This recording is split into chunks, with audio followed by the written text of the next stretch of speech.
Välkommen till den lättsamma podden Let Me Know om den amerikanska rockgruppen Kiss med Marco och Bernt. Nu kör vi!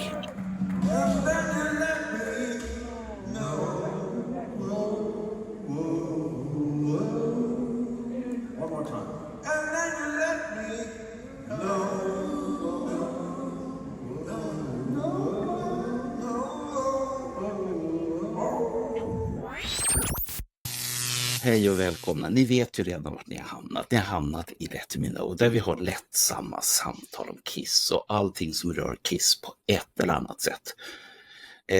Ni som har varit med förr känner igen Marco Rovinan, min partner in crime, och som gör så mycket för att ni ska få så mycket att lyssna på. Och väldigt länge så jag har haft några personer som jag känner att här vore jättebra för podden. Och en av dem, det är Jörgen Holmstedt. Kanske inte många känner till honom, kanske många känner till honom, men ni har läst vad han har skrivit i, jag tror närmare 50 år snart. Och han ser inte så gammal ut, han ser ung ut. Så att jag vill helt enkelt säga som så här, dels, hej Marco, vill du säga något innan vi släpper in gästen? Nej, det är väl att det är en legend som kommer och han är väl det här, du vet, bildtextmästaren med bildtexter. När jag gjorde omslaget till det här avsnittet, det är klart innan vi har spelat in det. Det är så hittade jag ett minne utav Carl Linnaeus på Facebook där han skrev legendariska bildtexter. Där det står att Gene hugger i basen, han bantar eller vad det stod, och så stod det att men Bruce han gillar gitarrpålägg. Det var någonting så här. Och det är så här typiskt, och så visar jag det till min yngsta son som är 26 och så här, kolla text och så här, ja men så där skriver ju Hänt i veckan fortfarande. Så att det måste vara en föregångare på det sättet. Men Jörgen var först. Han var först för 40 år sedan. Nu det kommer jag ihåg. Det var legendariskt tycker jag. Ja. Välkommen Jörgen. Alltså, Marco brukar säga så här, nu blir det så där nu igen Bernt. Ja, det händer ibland. Idag är jag sån. Så att passa på nu Jörgen innan jag äter upp hela den här sändningen av den otroliga glädje och den passion som jag känner inför det arbete som du har gjort under, det är väl 50 år nu va? Ja, jag skrev min första artikel 1979. You do the math. Yes box. Och började du med att göra en Thin Lizzy fanclub eller ännu längre tillbaka för din pappa har väl också varit i den här branschen, om du får prata om pappa förstås. Vi får prata om pappa. Han var en av 60-talets mesta popfotografer. Plocka upp vilket skivomslag med Hepstars som helst. Det är han som har tagit bilden. Han fotograferade också för den tidens stora ungdomstidning Bildjournalen. Och han filmade Hepstars och gjorde massor med saker om Hepstars. Hepstars krävde alltid att få min far som fotograf i vilket sammanhang som helst. Om det var tidningsreportage eller reklam för Kungsörnens taffelchips. Så skulle det vara Ulf H. Holmstedt skulle vara fotografen. If I was, I could go flying instead of sitting crying. I looked around the world until I found my little girl. Jaha, var du med honom tidigt på jobb och sånt här då? Lite grann. Det är därför i min första konsert, Hepstars i Kungsträdgården 1969, och jag följde med honom på ett jobb. Och blev fullkomligt livrädd, vågade inte gå på konsert igen för en Sweet maj 76. Varför blev jag rädd på en Hepstars konsert? Jo, för jag var bara hälften så lång som alla de skrikande tjejerna, och de skrek verkligen, de var hysteriska, och deras mascara rann i floder så här ut efter deras ansikten. Så där stod jag och tittade upp på de här skräckinjagande tjejerna som bara skrek ut. Och jag kände att om det ska vara så här att gå på rockkonsert, då är inte det här alls någonting för mig. Så jag blev alltså bortskrämd från allt sådant till i maj 1976 där jag verkligen ville gå och se Sweet. Jaha, skotta. Så du vart skrämd utav det där. Hur gammal var du då, sa du egentligen? 7 år. Ja, det är ju väldigt litet. Jag brukade hänga i min fars fotostudio när alla de där banden kom ner. Jag tyckte de var Skräckinjagarna som band också. De hade konstiga frisyrer, konstiga kläder. De snackade konstigt. Tjena Uffe, har du någon cola? Fan vad ball jag blev på bilderna. Jag ser ju helt jävla kass ut. Fan, har du en cigg? Så jag sprang och gömde mig jämt i mörkrummet. Där fanns det titthål så man kunde titta ut på vad som hände där, men jag vågade inte gå fram till dem. För visste du vilka stora stjärnor det var egentligen då? Nej, jag hade ingen riktig uppfattning om hur stora de var eller någonting sånt där. För mig var de bara konstiga människor med myggjagare och hjälmfrisyrer och kråsskjortor och konstigt prat och så vidare. Jag tyckte det var som ufon som hade landat i fotostudion. Har du träffat några av de här sen? Ja, jag blev när du varit äldre och de kommer ihåg när du var liten? Jag blev jättebra kompis med Svenne Hedlund ända till hans död. Det var jag som gjorde den sista intervjun med honom bara någon vecka innan han dog. Göran Lagerberg, basisten och sångaren i Tages, bor runt hörnet så jag ser honom hela tiden. Lennart Gran i The Chains har blivit kompis med och så vidare och så vidare. När jag har skrivit för Rock and Roll Magazine där vi hade mycket 60-tal. Ja, det kommer jag ihåg. Det var mycket fina artiklar du har gjort. Du har lagt ner mycket jobb för många av de här. Jag har ju tittat på ditt Facebook-flöde där och så såg jag att när ni gjorde de här så åkte ni hem till gästen eller kom de många gånger, internationella gäster kommer säkert till någon studio eller något sånt där och så satt ni där och kollade på skibackarna och sånt där. Men jag såg att ni var på Helikopters-sångaren, Nicke. Nicke Andersson var vi hemma hos, precis. Och hemma hos Eldkvarnbröderna, Karla och Plura och så vidare. Ja visst, vi var hemma hos många av dem. Det stämmer. Ja, det är häftiga artiklar att höra vad de tyckte om skivor. Jag har ju sett några att de har ratat vissa Kiss-skivor. Så här, ja, det ser ballt ut, men jag vet inte. Men så kommer väl några... Ja, men de är helt okej ändå. Så att det finns någonting där att det kanske inte är så kreddigt att säga rent ut att man tycker att det är bra.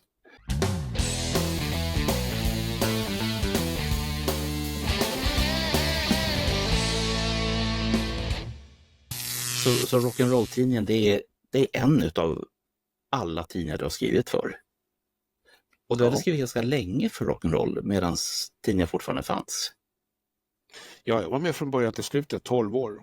Och där var jag också redaktör. Jag var inte chefredaktör, men redaktör. Ja. Så jag var näst högsta höns kan man säga. Jag hade ansvaret för de fasta avdelningarna och så vidare. Så att jag la ner hela min själ i den tidningen och hade inte tid för någonting annat under de 12 åren. Ja, det var 12 år den fanns. Hur många nummer kom det per år på den? Först kom det 6 och sen kom det 8. Ja, ni hade 8 nummer per år i alla fall. Ja. Hur hittade ni idéer till alltihopa? För att när jag har läst den så märker jag att det kommer ju vissa favoriter ibland då och då. Och inte för att vara den, men Thin Lizzy och Phil Lynott och Gary Moore, hela det där harangen, den var flitigt representerad där med, men inte för att säga att det var dåliga artiklar, det var rätt så spännande artiklar, för jag gillar själv Phil Lynott och Thin Lizzy också, så att det var intressant att läsa tycker jag många gånger. Vi gjorde en läsarundersökning en gång och då var faktiskt Thin Lizzy lika populära som Beatles och Rolling Stones. Wow. Därför körde vi mycket med Thin Lizzy i tidningen. Fast min chefredaktören Peter Törnqvist, han sa så här: det här med att Thin Lizzy är lika populära som Beatles och Rolling Stones med våra läsare, ja, det har nog mer med artiklarna än själva bandet att göra. Han menade då alltså att artiklarna var så bra så det drogs mycket Thin Lizzy-fans till tidningen. Jag är för blygsam för att påstå något sånt själv. Jo, men han har nog rätt i att du höjde bandet och jag har ju sett dig själv i de här Queen vloggkastkillarna, Magnus, vad heter han? Rodén. Magnus Rodén. Och Mikael Almse, och så gjorde de ju Thin Lizzy-grej också båda två, och där har ju du varit gäst. Jo. Många andra, de har ju haft en riktig sån här Thin Lizzy-professor där som håller på att jobba med, och de är riktigt roliga att titta på. Det är bara synd att de inte har så mycket tittare, men Thin Lizzy-avsnitten har mer tittare än vad Queen-avsnitten har. Ja, vet du det? Därför jag ser ju på statistiken. Och, Hur många och, tittare? Så att det är lite fascinerande att den gruppen som enligt din chefredaktör inte är den största, de har mer hängivna fans än vad Queen-fansen är som inte bryr sig riktigt. Så det har jag ju hört utav Magnus att han är ju förvånad för att vi gör ju en podcast om Kiss då och vi har ju klart mycket mer tittare än vad de har och de har ju lagt ner jättemycket jobb på många av deras produktioner men man får inte tittare. Och det är synd tycker jag för de gör väldigt bra grejer och de här Thin Lizzy-grejerna de har gjort de är väldigt intressanta för de träffar ju personer som har varit där och kollat och haft sig och hittat så här udda gubbar som har det ena uttalandet och där, jag såg dem där borta och det var spännande.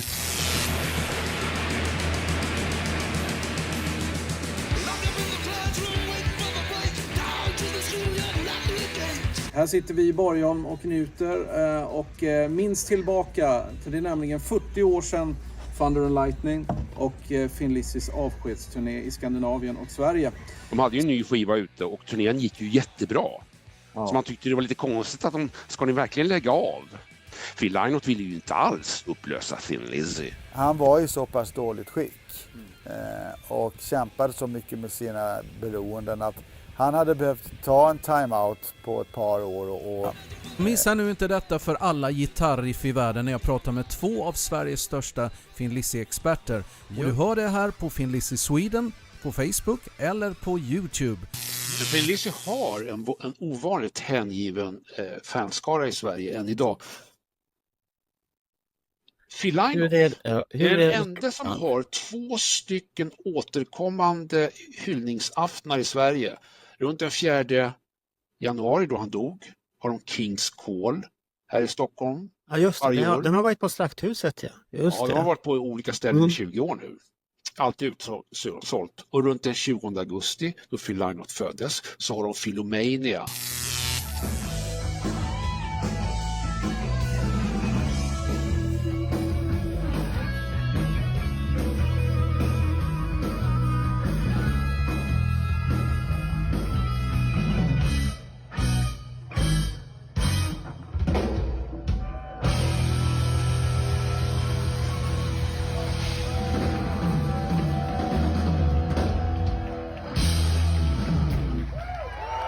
Också på något ställe i Stockholm. Också alltid. Tänk efter. Hur många andra rocklegendarer har 2 minnesgalor årligen i Sverige? Kurt Cobain? Nej. Jimi Hendrix? Nej. John Lennon? Nej. Janis Joplin? Nej. Bon Scott? Nej. Ingen. Så Phil Lynott är störst i Sverige. Det är ju fantastiskt. Men han är störst. Ja. Han är störst. Jaha. Och som gammal... det här börjar inte bra det här. Ja. Den här och här den här har podden vi ju här. Thin Lizzy-generalens gamla fantastiska alster från 80-talet.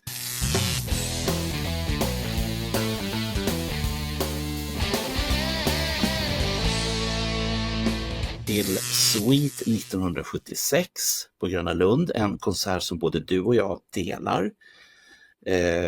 Ni kanske inte såg varandra men vi var där samtidigt. Och vad hände? Ja, vad kände du inför Sweet och framförallt hur gick det 2 veckor senare? Kom du och tittade på Kiss? Nej, det gjorde jag inte. Det är en skandal. Jag upptäckte inte, jag föll inte för Kiss förrän sommaren 76 och då var det lite för sent. Jag brukar skylla på att jag hade inget äldre syskon som kunde introducera mig för musik. För det är på så sätt man hittar musik. Man har ett äldre syskon som ligger lite före vad det gäller musiksmak och har bättre koll och så vidare. Jag hade inget äldre syskon.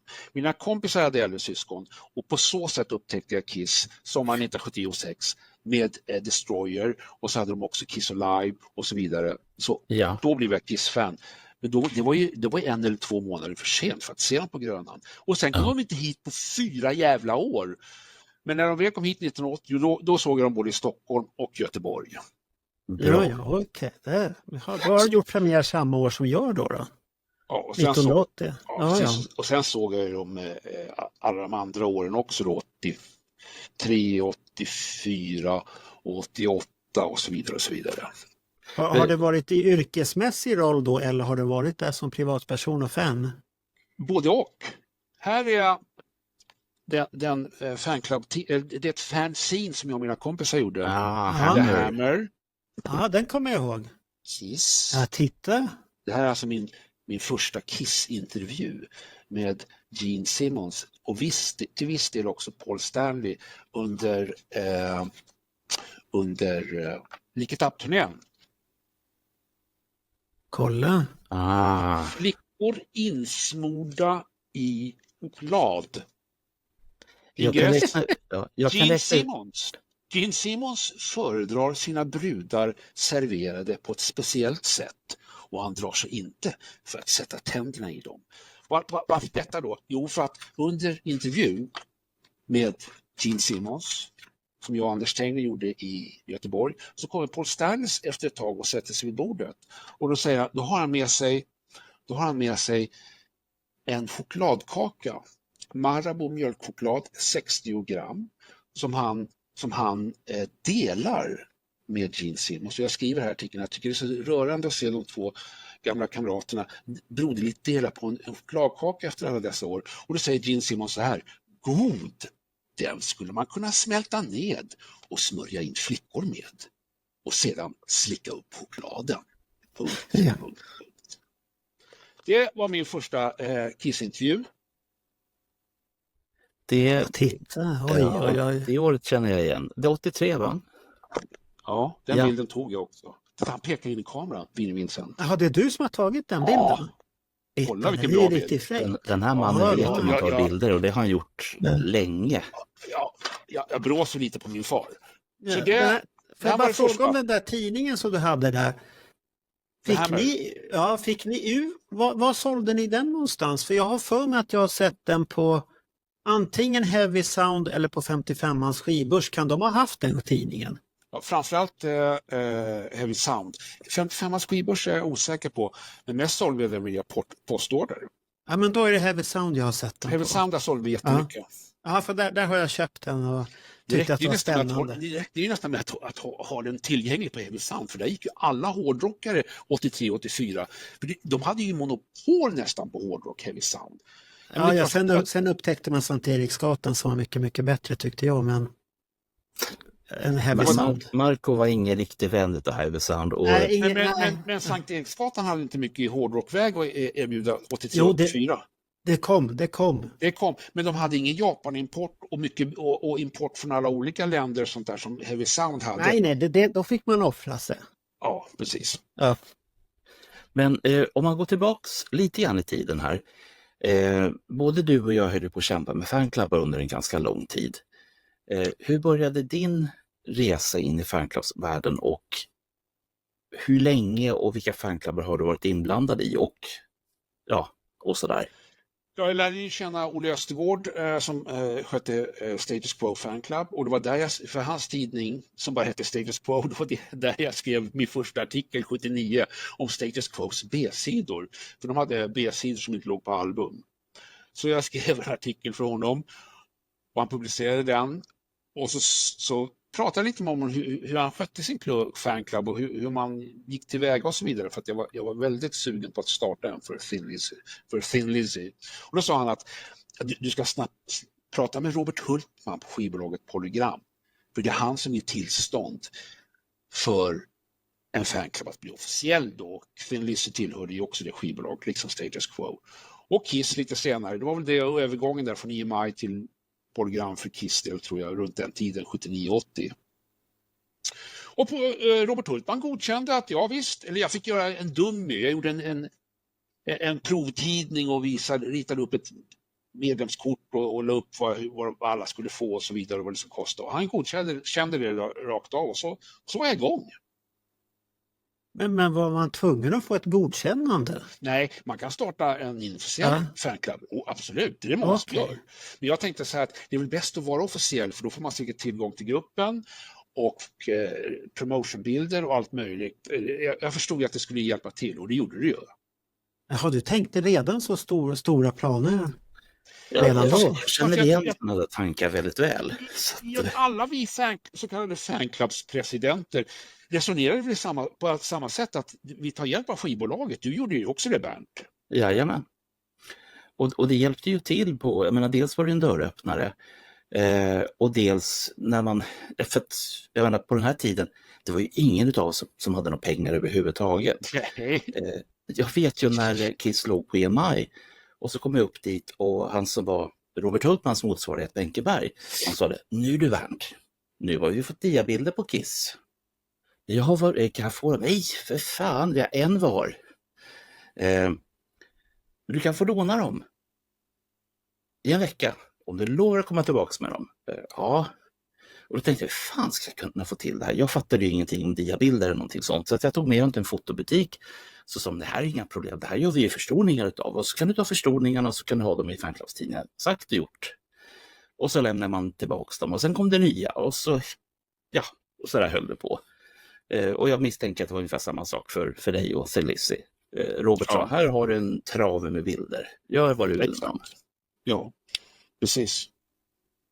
Så var det. Jag fick även ta hela deras Thin Lizzy-arkiv efter ett tag från så här, alla de här gamla grejerna från 76 och så vidare i Italien, så här tjock bunt, fullt med rariteter, pressfoldrar, jättegamla bilder, allt möjligt. Så absolut, om någon ska starta en fanclub, det vet jag inte om man gör längre, men gärna ha till skivbolaget först, för det kan löna sig. Ja. Det kan jag tänka mig. Ja. Men varför gjorde de av med arkivet på Thin Lizzy? Var det bara att Det hade man inte använt de där flera år gamla grejerna längre och tyckte väl att... Det tog ju plats sånt där, men det här var ju papper precis. och det var ju arkivskåp och jag menar, de behövde ju dem till sina nya one-hit wonders som man fick in. Men har inte mycket av de bilderna hamnat hos Premium Publishing sen utav fotograferna själva eller? Fast det var ju mest, Thin Lizzy, deras officiella pressbild togs ju oftast av engelska fotografer. Jaha, okej. Premium Publishing, Premium Rockshot som deras agentur heter, det är bara svenska fotografer. Jaha, okej. Men fick du bilder från svenska fotografer också eller var det bara det här utländska materialet då? Nej, det var det utländska. Och stod jag i bilder själv också. Ja. Har du själv sålt dina bilder till Rockshot där?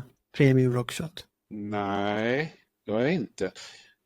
Nej, så stort arkiv av bilder har jag inte så att en sån affär skulle bli lönande på något sätt, utan de bilder jag har tagit, det har jag tagit bara för att för det mesta för att jag gillat bandet och det har jag som ett privat arkiv och jag har använt mycket av det i och för sig i Rock'n'Roll Magazine, men nej. Ja, då blir det ju unikt också att alla kan inte få tag på det. Så på så sätt är det unikt, så det är bra. Men du körde fanclub, du hängde med Olle Östergård som hade Status, du träffade Anders. Nu måste jag fråga en sak här bara. Olle Östergård, är det han som var med i podden förut? Nej, är det den, det är Olle Linderholm. Det är något helt annat. Är Olle Östergård han vi träffade upp i Dalhalla där på samma... Ja, det var han det. Okej, då hänger jag med. För han är god vän med Per Engelbo som sen blev, om inte jag minns helt fel, Kiss Center under ett tag. Ja. Så att nu Marco, nu har du den tråden klar. Okej, då förstår jag. Då hänger jag med.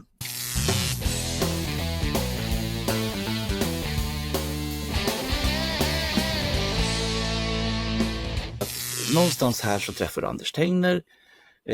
Du är en av de som gör Hammer ihop med...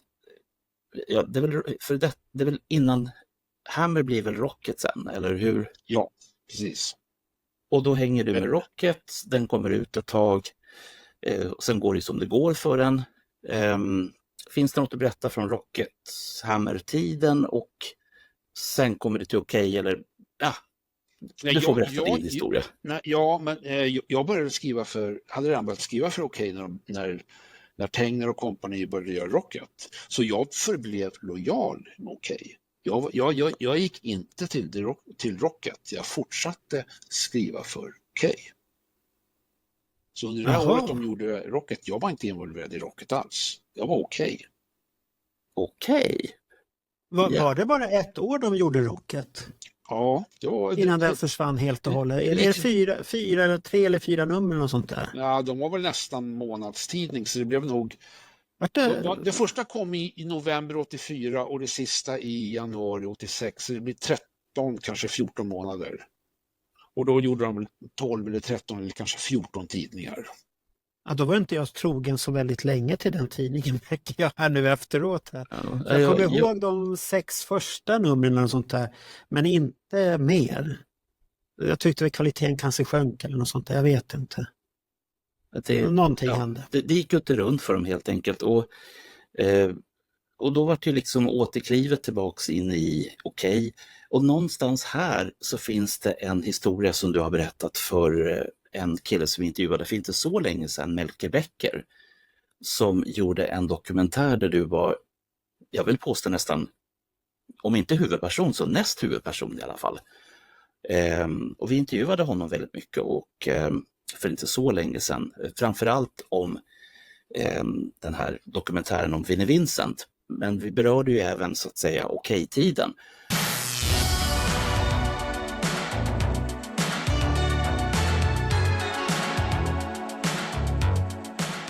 I efterhand ser 80-talet ut så här. Precis så här. Man har kul. Allt är lätt och luftigt. Enklare på något vis. Men bara några år tidigare, när 70-talet övergick till 80-tal, var det grått. En tid som känns betydligt mer avlägsen. Att sola solarium är en hälsokur. Hemma och i skolan tvingas man läsa Kamratposten och mopederna är kvalitetstillverkade i Tyskland.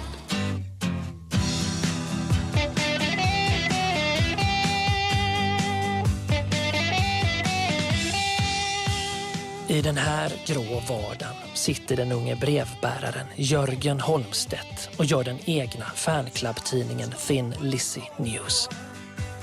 I pojkrummet hamrar han på sin skrivmaskin och drömmer om att bli musikjournalist och få skriva om sina idoler på riktigt. Svensk popjournalistik på 70-talet, det var en förolämpning mot mig och mina kompisars musiksmak. För vi gillade Sweet, Slade, Kiss, Thin Lizzy, Status Quo, Nazareth, UFO, Deep Purple och så vidare. Grupper som alltid blev sågade längst fotknölarna. Men det fanns en man som hade förstått någonting och det var Hans Hartvig på affischtidningen Poster. I den tidningen fick man alla sina idoler som man självklart tapetiserade pojkrummet med. Och det var en dröm att någon gång få jobba för honom. Och då var det ju ännu mer påtagligt att det är klart att Jörgen ska komma in och berätta hela historien och inte den lilla historien som är med i Melkers berättelse om okej. Och framförallt ditt okej. Inte Hartvigs okej, inte Tengners okej, utan ditt, Jörgen, ditt okej. Det vill vi höra jättemycket om. Ja, det började backstage på Johanneshovs isstadion våren 1982 med Steve Buslow. Steve Buslow. Vem är det? Jag kollar om det finns några reaktioner bland Kiss-fansen. Steve Buslow. Nej. Steve Who the Buslow. heck is Steve? Vem är Steve Buslow? Förlåt? Ja, han spelar bas på halva Paul Stanleys första solo-LP. Okej. Tack för den lektionen, då vet vi det. Ni får läsa liner Vi får läsa på. Vi får läsa på. Och det visste jag när jag gick Jaha. och såg Meatloaf på Johanneshovs isstadion våren 1982. Jag tog bilder för då hade Anders Tengner fått för sig att han skulle starta ett fanzine också. Så han tog med mig som fotograf.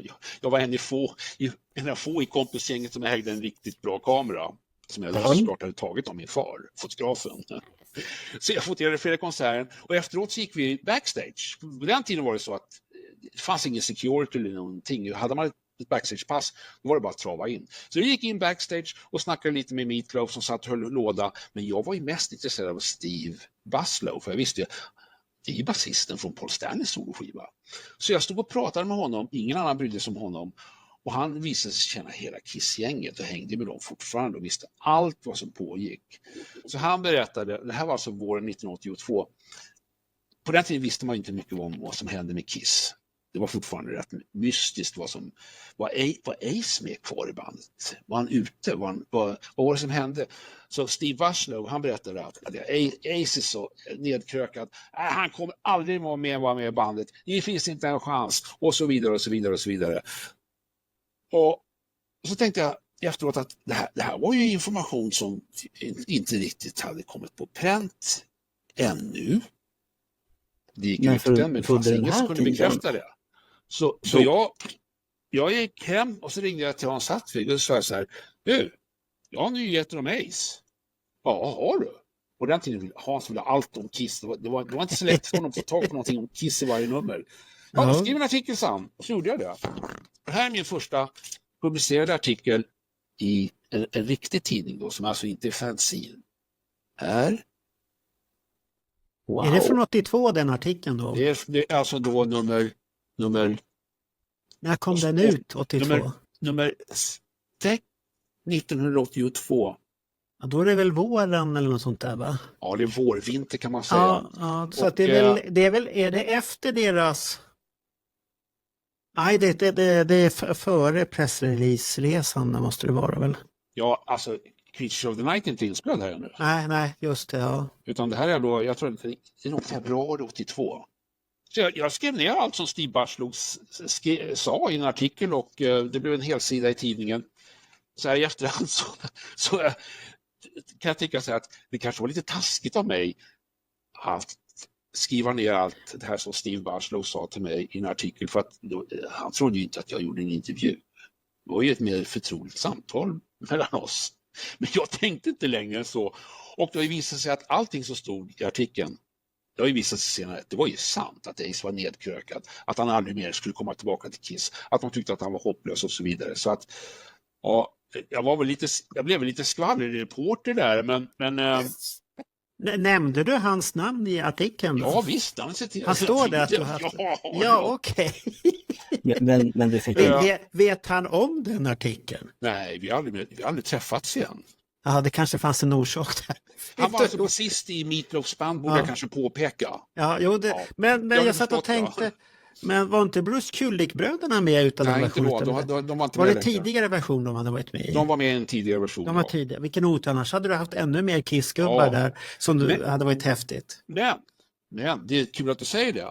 För att sen återkom ju Bob Kulick till Meatloafs band. Och 1985 i juli så skulle de spela på Gröna Lund. Och då tänkte jag så här: wow, jag måste göra en intervju med Bob Kulick. Han var ju nästan i Kiss. Han spelade ju på Stanleys soloskiva. Jag måste prata med honom.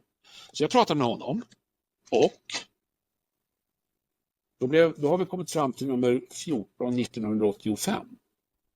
Ja. Så det Nej, är det har vi topp inte. mellan Nu 82 ljuger jag och lite. 85. Vi måste, Jaha. förlåt mig. 16 1985. 16 Ja, 1985. men det är Okej. lite snyggt på Det där numret kommer jag ihåg, den där jävla fula basken. Fy fan vad ful. jag klagade också på den. Men Jävla det här är i hörnet, kärringbasker vad på står det där? huvudet. Kan ni läsa? Det står alltså då: Bob Kulick står det där uppe. möt den okände Kiss-gitarristen Bob Kulick. Den har jag läst. Den har jag läst, den artikeln. Det kommer jag ihåg. Wow. Ja. Ja, där är de där bilderna. Det kommer jag ihåg Och i alltihop. den intervjun så avslöjade Ja. han alltså allt det här som det hade gått lite rykten om, och så vissa saker som man inte visste alls. Till exempel att det var han som spelade nästan alla gitarrsolon på fjärde sidan på Kiss Alive 2. Att det var han som spelade alla solon på de 4 nya låtarna på Killers. Och dessutom, det här fick han ju absolut inte säga för Gene och Paul har ju visat sig, så berättade han att på Creature of the Night, där spelar inte Ace alls. Utan det är gitarrister som heter Robin Ford och Steve Farris. Och det här var så, det var 4 år innan Paul och Gene började lätta lite på det här med hemlighetslocket då, om att det kanske inte alltid var Ace som spelade på skivorna mot slutet. Och han säger här att jag hoppas, jag får berätta det här, säger han, för det har Kiss, det har Paul och Gene redan sagt i flera intervjuer. Hade de inte alls gjort. Oj. Ja. Ja, det är en klassiker, den där artikeln. Det här är ju fantastiska historier som du kommer med, för att fin. Samtidigt som historierna är ju klassiker, men allt gammalt blir ju nytt igen. För nu diskuterar man ju återigen, ja men vem var det som spelade på de här plattorna egentligen? Och här satt du redan 1985 och sa, varsågoda, här är sanningen. Och det tycker jag är jättespännande. Tack snälla Bob. Jag älskar ju Bob. Bob tyckte jag var helt fantastisk. Speciellt hans grupp Balance. Jag gillar ju AOR. Och den andra Balance-skivan inför the Count är helt fantastisk.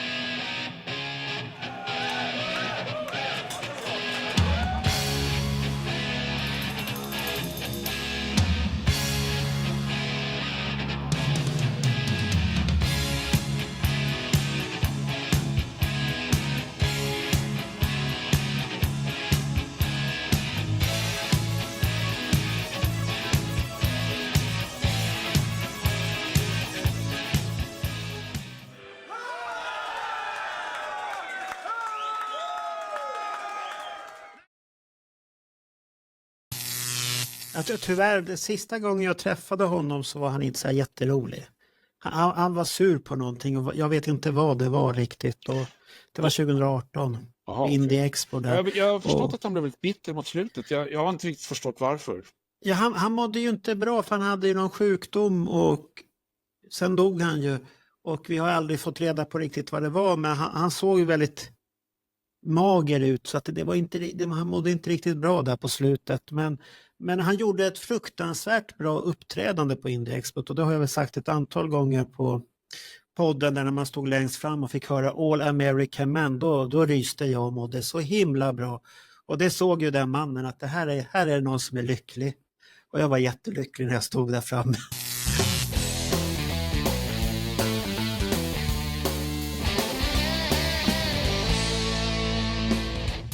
Sen någonstans här så, nu är det här min tolkning på det hela, så blir du nästan upphöjd i skyarna av Hans Sattwig. Vad är det som händer som gör att du blir den här otroligt populära journalisten på Okej? Vart du anställd utav Hartvig 82 redan efter första artikeln? Nej, jag var frilans hela tiden. Ja, du har varit frilansare hela tiden? Okay. Ja, ett tag på 80-talet försökte ekonomichefen nästan tvångsanställa mig för han tyckte jag kostade för mycket i frilansarvoden. Men jag vägrade. Nej. Jag hade frilansat som livsstil. Jag tyckte det var skönt att kunna gå upp när jag ville om morgnarna och gärna jobba på kvällar och helger, men att mer kunna styra mitt liv efter vad och sen kanske ha privilegiet att kunna tillvaro. Ja. Och sen kanske ha privilegiet att kunna säga nej till det man inte tycker själv är jätteintressant. Nej, det kunde jag inte. Och det var därför jag blev så populär på tidningen. För att jag blev professionell. Jag insåg efter ett tag, för Hans Sattwig hade sagt så här: det är inte ett självändamål att göra en tidning, killar. Det sa han till mig och Anders Tegner. För vi ville bara skriva om våra favoriter. Det är inte ett självändamål att göra en tidning, killar. Ni måste skriva om det jag också ber er om. Om det så är Metallica eller Anna Bok eller Shaking Fredrik eller Leo Sussi. Ni måste skriva om det också. För vi måste ha det i tidningen också. Ni måste respektera läsarna. Ni gör den här tidningen för läsarna. Ni gör den inte för er själva. Att göra en tidning är inget självändamål. Det bankade han in i min skalle tills jag förstod att så var det. Så efter det tog jag alla uppdrag som jag fick och utförde dem till 110%. Alltså jag gav hela min själ i vilka artiklar jag skrev. Och då upptäckte jag också att det är kul att göra någonting som läsarna verkligen uppskattar. Mer än att försöka, för att ett tag försökte jag tränga in en massa artiklar som Hans inte ville ha. Om Silver Mountain och alla möjliga obskyra gäng. Och Gary Moore innan han blev populär. Yngve Malmsteen innan han blev populär. Så liksom då, det funkade inte med Hans. Han sa, jag vill inte ha det där. Skriv om det som läsarna vill ha. Och då började jag göra det. Och då blev jag rätt populär på tidningen, det stämmer. Men var inte Yngve Malmsteen populär i början där hos... Fast jag skrev ju om, jag tjatade om Yngve redan sommaren 83 då det bara fanns en importskiva med gruppen Stiler i handen. Ja, du Det hade inte den. nått, det hade inte Oj. riktigt nått Hans Nej. läsarna. Så det fanns inget behov av att läsa om någon som heter Yngve Malmsteen sommaren 1983. Ja, på den skivan hörde ju hela hans det här gitarrspelandet som kommer bli speciellt för. Det hör man ju toner och han var ju alldeles för stor för det bandet. Och jag hittade ju en intervju med Kieler när vi pratade om det där och då sitter han säger där att jag hade koll på det här men Yngve passade inte riktigt in. Nej. Det var nog som att Yngve var för stor för det bandet egentligen. Ja. Och det fanns andra som drog i honom också, bort honom därifrån. Exakt. Jag är impad. Jag hade med för mig att du var anställd, men nu förstår jag ju varför du var frilans.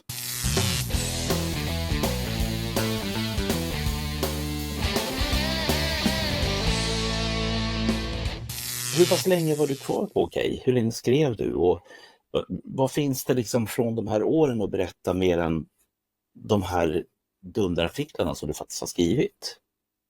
I Kiss-sammanhang så är det ju så att jag skrev också 1985, det var ett händelserikt år, en artikelserie som folk pratar om än idag som heter Kiss Forever i 4 delar. Kom den redan 85 där? Kommer jag inte Sommaren ihåg. 85. Ja, där har man läst men jag tror det var senare. Här har vi då nummer 1485. Ja. Där var del 3. Var de så jävla tidigt? Det kommer inte jag ihåg ens. Det var del 3 som då hade vi kommit fram till 78 Wow. till 81. Ja.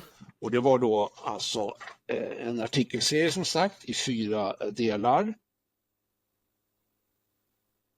Ja, det är klassiska grejer. Ja, Där. nej, det här är fina grejer. Det här bildarkivet, bilderna som är, var det ert eget bildarkiv mycket som ni hade använt bilder eller? Ja, det var en del Hans-bilder som han hade tagit. Ja. Hans Hartwig var ju fotograf i början. Men det var också, det är mycket inköpt, det är det ju absolut. Från olika agenturer. Och så var det då, varje gång så var det ett diskografi. Både album och singlar, B-sidor och vilka bilagor som följde med alla skivorna i form av tatueringar och platinaskivor och affischer och så vidare. Alltså den artikelserien, den blev en otrolig succé. Och det kom otroligt mycket brev. Och bland annat om att, jag kommer inte ihåg om jag tyckte fel om Mark St. John eller om jag tyckte fel om Vinnie Vincent. Där var det där retade sig läsarna otroligt mycket på vad jag hade skrivit om den ena gitarristen eller den andra. Jag minns inte. Och den artikelserien pratar folk om än idag. Och jag antar igen då för att det var svårt att få tag på information om Kiss på den tiden. Jag hade ganska mycket information om Kiss för då hade jag ju varit Kiss-fan i nästan 10 år. Och kört på med de få böcker som kommit. Och de fanns ju inte i den svenska handeln, men jag var rätt driftig så jag hade utländska brevvänner som köpte de där grejerna till mig. Och till exempel om man var kompis med någon i USA som gillade ABBA, då kunde man ju riva ut allt som hade med ABBA att göra i svenska tidningar, skicka det och så fick man Kiss tillbaka. Den där tjejen som gillade ABBA, hon sket ju i Kiss. Så på så sätt hade jag en ganska stor samling information som jag bara hällde ner i de där 4 avsnitten av artikelserien Kiss Forever. Och det är därför Carl Linnaeus till exempel, den stora Kiss-bokförfattaren, han kallar ju fortfarande den där gamla artikelserien för Kiss-bibeln. Ja, men jag förstår honom. Jag förstår. Men jag satt och tänkte på det här. De som skrev breven och hade kommentarer på den där serien. Vad var det för ålder? Var det ungefär för ålder? Var det runt 12-åringar, 13-åringar? Det var ungefär 10 till 16.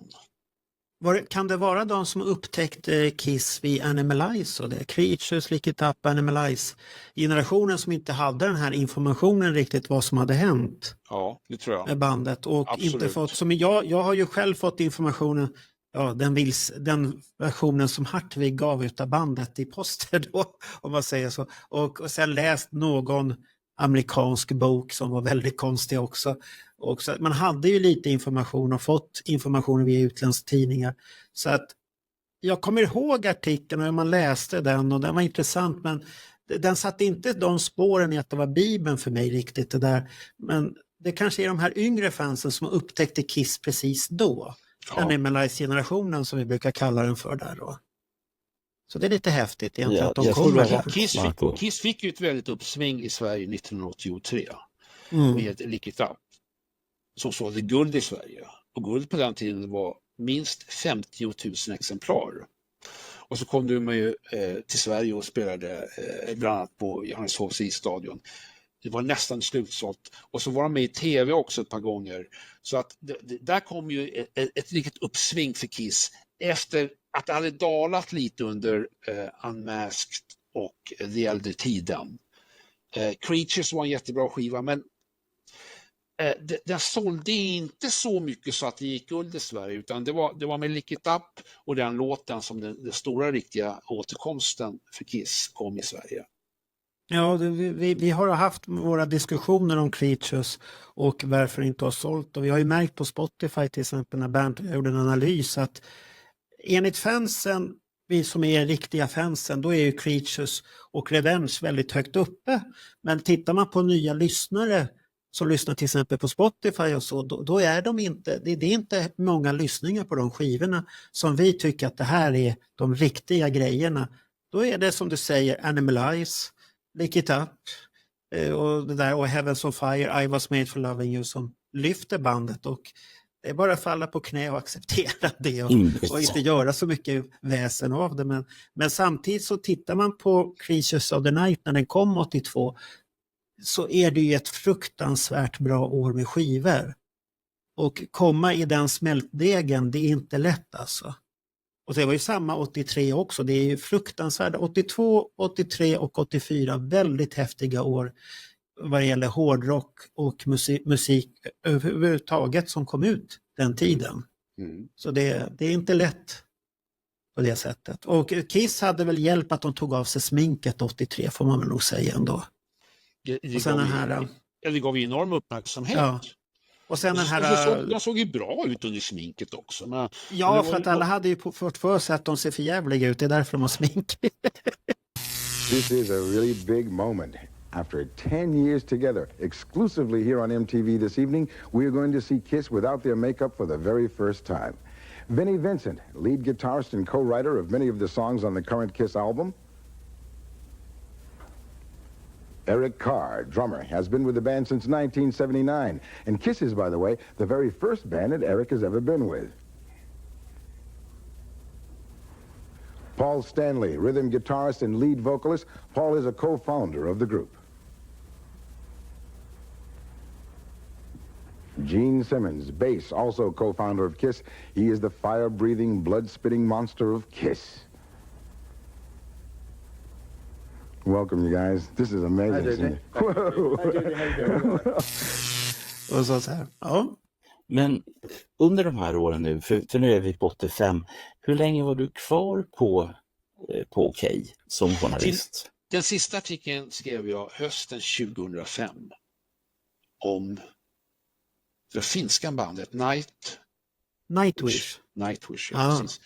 Men alltså de sista åren där, då skrev jag rätt sporadiskt. Anders Tengner var kvar på tidningen och fotografen Ulf Magnusson. De skötte tidningen rätt mycket tillsammans. Och jag hade börjat skriva för andra tidningar och hade liksom börjat mer och mer komma ifrån det med Okej, för Okej var ju inte samma tidning längre. Det var jättemycket pojkband som gällde, jättelite hårdrock. Men jag skrev de artiklar som Ulf och Anders bad mig om att göra. Men sen 85 då slutade jag helt och hållet och sen var Ulf Magnusson och Anders, de var ju bara kvar ett år efter det, 2006. Du menar 2005? 2005 hoppade jag av och 2006 fick de sparken. Vilka var det som styrde tidningen då?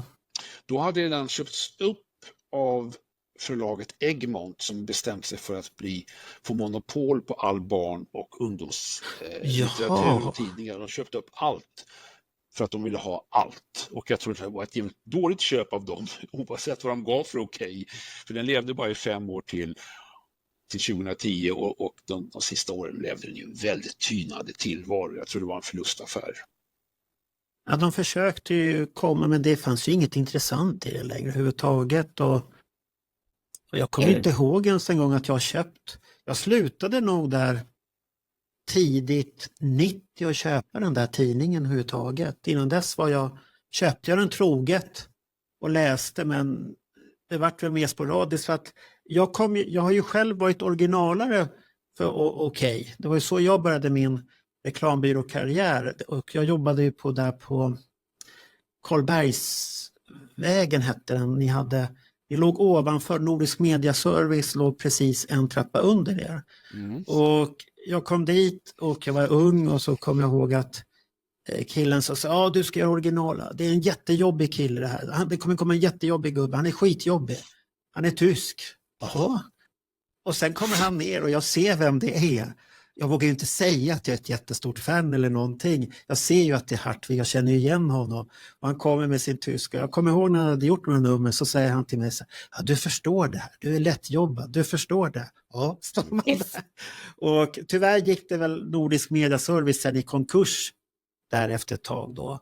Och vi flyttade därifrån och då förlorade de helt och hållet den tidningen. Men samtidigt så var det väl också en sväng att man gick över till det digitala efter ett tag där då. Så att det jobbet behövdes inte. Men jag kommer ihåg hans original för att hans skisser var ju som original. Det var ju nästan färdigt. Det gick ju inte att misslyckas att göra dem där och det förstod inte jag riktigt vilken panik de andra hade haft där. Men det kanske var hans tyska sätt då när han kunde bli lite irriterad. Och det vart han aldrig på mig överhuvudtaget. Och jag träffade ju honom på Slakthuset där på första Kissing Time. Då fick jag ju väcka i liv det där lite där minne. Och jag såg att han funderade, jag tror inte riktigt han kommer ihåg det. För att jag var lite magrare på den tiden också. Vi var alla lite magrare på den tiden. Ja, då var jag magrare och sånt här. Men det var en fascinerande tid. Jag kommer ihåg när man tänkte så här, fan okej, ligger bara en trappa upp. Ska man våga gå dit på besök? Nej, jag vågade faktiskt inte det på den tiden. Fast det kanske har varit välkommet att göra det. Men hur många jobbade ni på Okej? Hur många journalister var ni där ett tag när ni var som störst? Vi var journalister aldrig mer än 5-6 stycken. Som gjorde alla reportagen alltså? Ja, 64 sidor var 14:e dag. Och 4 affischer. Det skulle fram hela tiden. Det är det jag mest minns från den tiden. Att vi jobbade så jävla hårt hela tiden. Hela tiden. Hans hade ju inte en ledig dag. Och jag hade inte heller många lediga dagar. Det var otroligt mycket jobb. Ja. Det var kul, men det var jävligt krävande. Hur många nummer låg ni före i tiden? Det kan inte vara så många som man måste vara förberedd att det kan hända någonting spännande också. 1,5 nummer i förväg så att säga. Det var så tajt ändå alltså. Var det bara Hartvig som gjorde layouten på tidningen? Ja. Ingen blandade sig ut. Han var direktor och enda layoutare. Alltså han hade ju en arbetsförmåga som inte var av denna världen. Alltså vilken arbetsmoral den mannen hade. Och perfekt öga vad det gällde layout och bilder och allting. Alltså. Och snabbt gick det. Otroligt människa på så sätt. Alltså, Hans är ju en av de stora tidningsmakarna i svensk historia. Betänk vilka succéer han haft. Tiffany, det var en rätt stor poptidning på 70-talet. Den var störst av alla de där som fanns, Zipp och Sonk och så vidare. Poster, affischtidningen, var också väldigt stor och gjorde ett enormt intryck på folk. Folk samlar på de där tidningarna och de är jättedyra idag. Okej, behöver vi kanske inte påpeka vilket intryck den gjorde på hela den generationen. Man brukar ju prata om Okej-generationen till och med. Och sen har han också haft... En Ding Ding Värld var en crazy-tidning han gjorde som var stor i Sverige och även de baltiska länderna. Och sen avslutade han då med sin sista tidningssuccé, en skvallertidning som heter Se och Hör. Som blev stor på en gång och som är stor än idag. 5 tidningssuccéer. Det är inte många andra tidningsmakare som har haft så många succéer i det här landet. Jag tror Amelia Adamo kommer upp i 3 eller 4 kanske. Och hon anses vara tidningsdrottningen. Och ändå är det väl baserat på ett enda tema och så gör de lite specialgrejer. Det är ju mycket, det är väl inte så olika tidningar egentligen. Hennes tidningar. Är det inte samma läskrets hela tiden på de tidningarna? Ja, Men det är väl på Hartvigs också, men det är ju ändå olika generationer som ska gå igenom den där tidningen och uppleva den på ett sätt, tycker jag.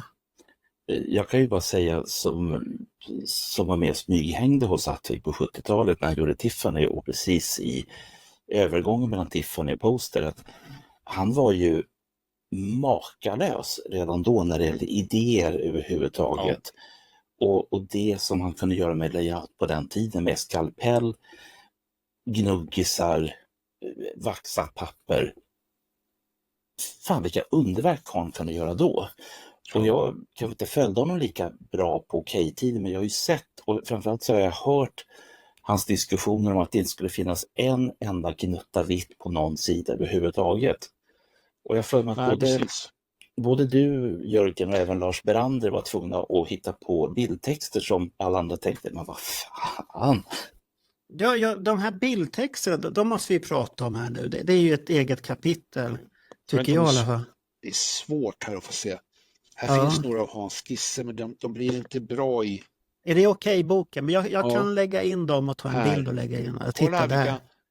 Här har han gjort en dummy då på hur han tyckte att första numret av Okej ska se ut. Det står 1,79 på. Den kom ju först 1980.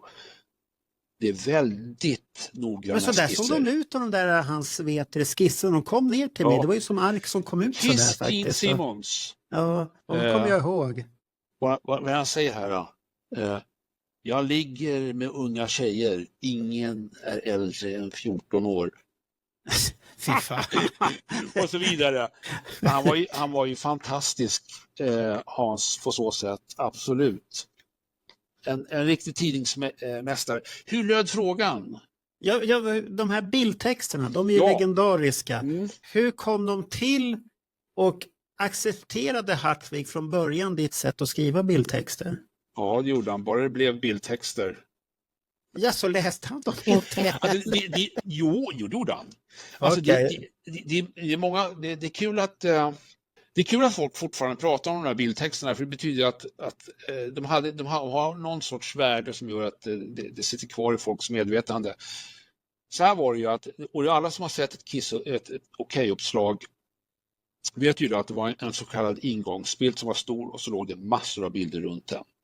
Och det kunde vara 7-8 bilder, ibland 13-14 på ett och samma uppslag, och varje bild skulle ha en bildtext. Och i de så kallade ingångsbilderna så ritade Hans många gånger in 3 eller 4 bildtexter.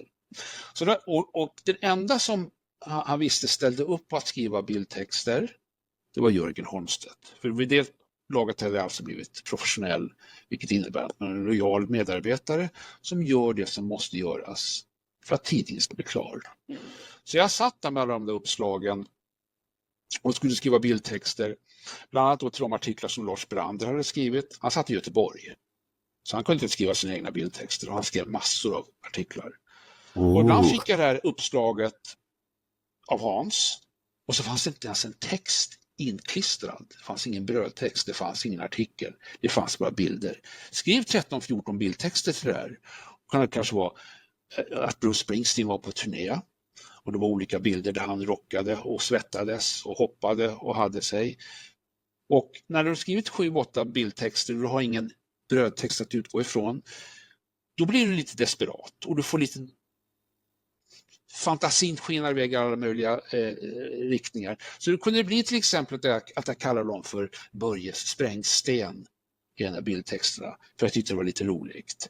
Och de där bildtexterna, de blev inte alltid lyckade. Men de blev. Men de som blev minst lyckade, det är de folk pratar om än idag. Och jag tar på mig det. Alla bildtexterna var inte bra. En del var töntiga. Men folk kommer ihåg dem. Så någonting hade de som var lite speciellt tydligen. Ja, men det kan man ju, det är ju klassiker. Det måste du ju erkänna själv att du gjorde ett jobb. Det var röd text på signalgula plattor. Ja. Det var ju den enda tidningen i hela världen som såg ut så. Ja, men där tänkte han väl att det skulle vara för ungdomar. Det är väl väldigt ungdomligt egentligen. Lite grann kanske han tänkte på det. Men man ska veta att Hans gillade mycket färg. Alltså det skulle vara mycket färg. Så han ville inte ha vit text på svarta plattor eller någonting sånt där. Varför det? Men då måste de här svartvita sidorna ha varit skitjobbiga för honom. Ja, i början var det ju mycket svartvita sidor för att färg var dyrt till en början. För att trycka en bild skulle man göra en fyrfärgsseparation. Man skulle alltså separera färgerna i bilden på 4 olika filmer. Och så skulle det då sammanfogas och tryckas. Det var ju jättedyrt. Så i början var det inte så många färgsidor okej, men ju populärare tidningen blev och ju större den blev, då fanns det en massa pengar och mot slutet var det ju, efter ett tag var det nästan bara färg i den. Ja, det kommer jag ihåg. Ibland var det väl, han kunde lägga så här obskyra band och intervjuer på svartvit för att det vill han inte lägga ner, men var det lite naket och sånt här som Samantha Fox eller Lena Philipsson och helskott var mycket färg de fick till då. Och för mycket uppslag och mycket bilder och det var. Hur gjorde du med bildtexter till exempel till Samantha Fox utan att det blir väldigt klichéartat alltihopa? Jag minns inte just fallet Samantha Fox, men det blev säkert någonting liknande om här står Samantha Fox och tuttar upp sig eller någonting sånt där. Ja. Men saken med Samantha Fox det var ju Anders Tengers favorit. Han tyckte hon var så himla läcker. Så ofta så tog han de reportagen och han satt faktiskt i rummet till så han fick skriva sina bildtexter själv för det mesta. Jaha. Jag tyckte Samantha Fox var... Musiken var ju bedrövlig. Ja, det var inte mycket att hurra för. Hon var ju bara en utvikningsbrud i mängden, så att han fick gärna ta henne. Go ahead, Anders. Hon är din.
Men du var väl inblandad i Lili och Susie-reportagen? Ja, det var jag. Ja, visst.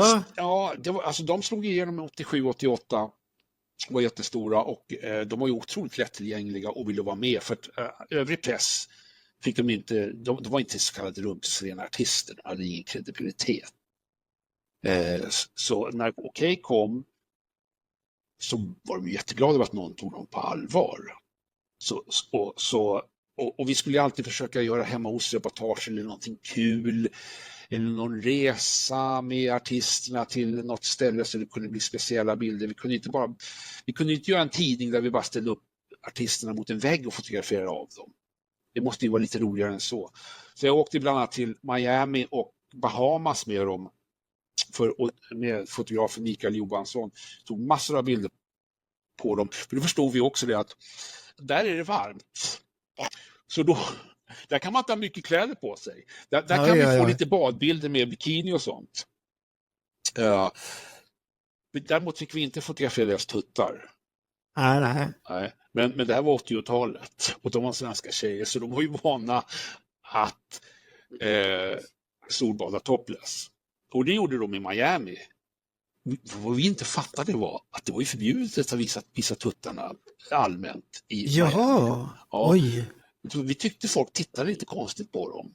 Men vi tänkte, de har väl aldrig sett några snygga tuttar i den här delen av världen. Så det kom aldrig någon polis och sa det åt dem eller någonting sånt där. Men i efterhand har vi förstått att Ja, det där var ju inte alls tillåtet egentligen. Men då sa de så här, när vi solar topless får ni inte fotografera oss. Och ni får inte fotografera oss bakifrån. Vi vill inte visa upp våra rumpor. Fast det blev några sådana bilder i alla fall, såklart.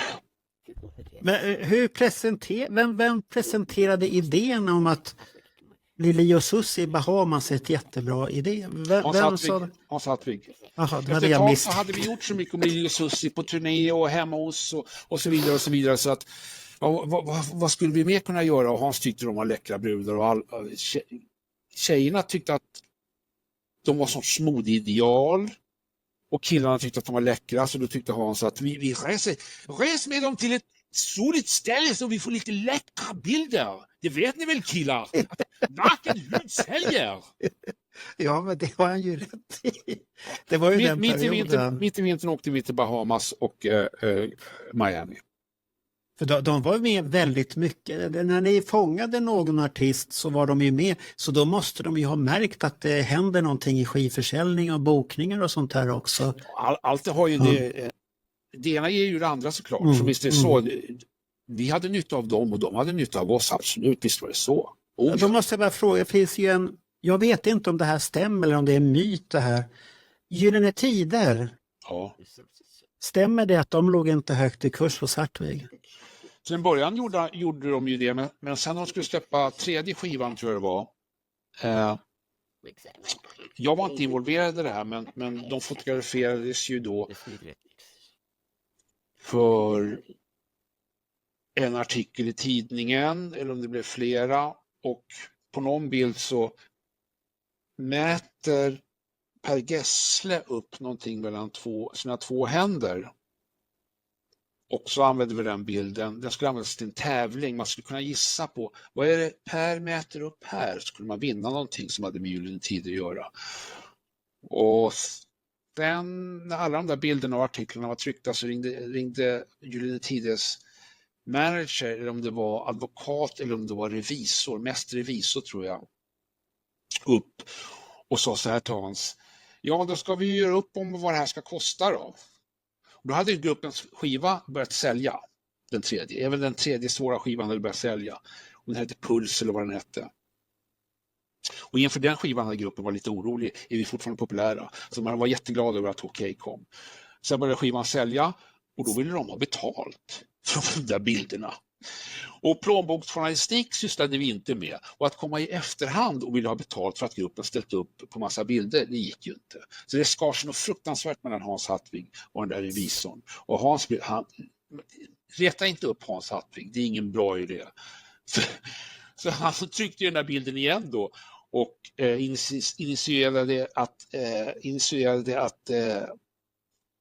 att Per mätte upp hur mycket pengar han ville ha för att vara med Okej. Och det tog ju hus i helvete. Ja, då brände han ju alla broar som gick att bränna där. Ja, precis. Aj. Varför gjorde han det? Fick han bara för sig där? Eller vart han så sårad utav den här frågan?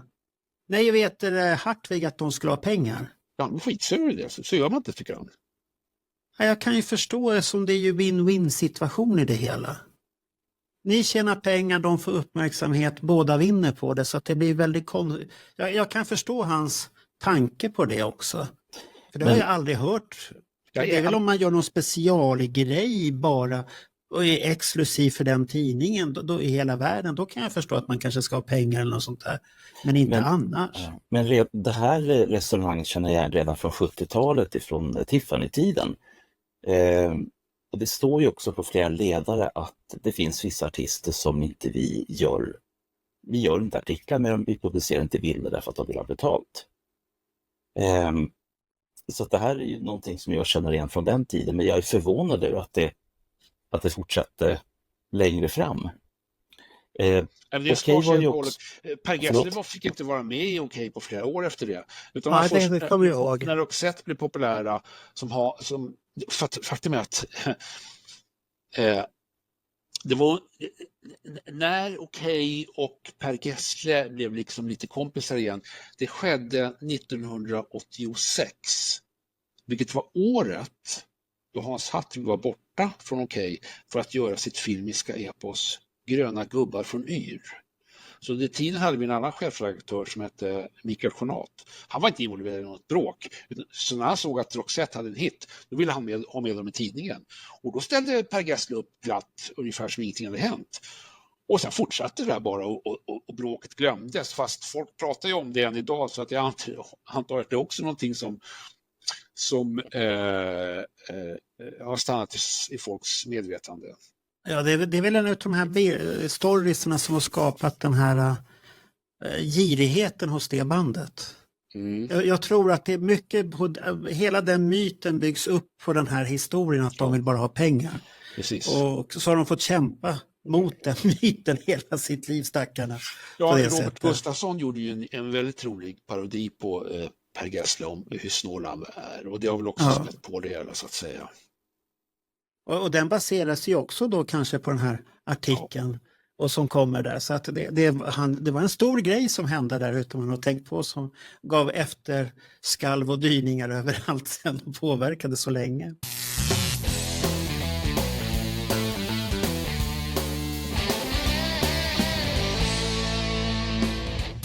Men när du lämnade Okej sen, helt och hållet där, vad gjorde du då?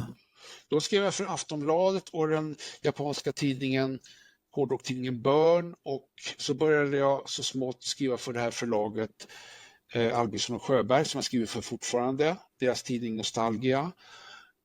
Ja, så höll jag på sådär och gör det fortfarande. Idag skriver jag för Nostalgia. Jag har deras, det är en tidning för oss som tycker det var bättre förr. Så jag gör det vet jag.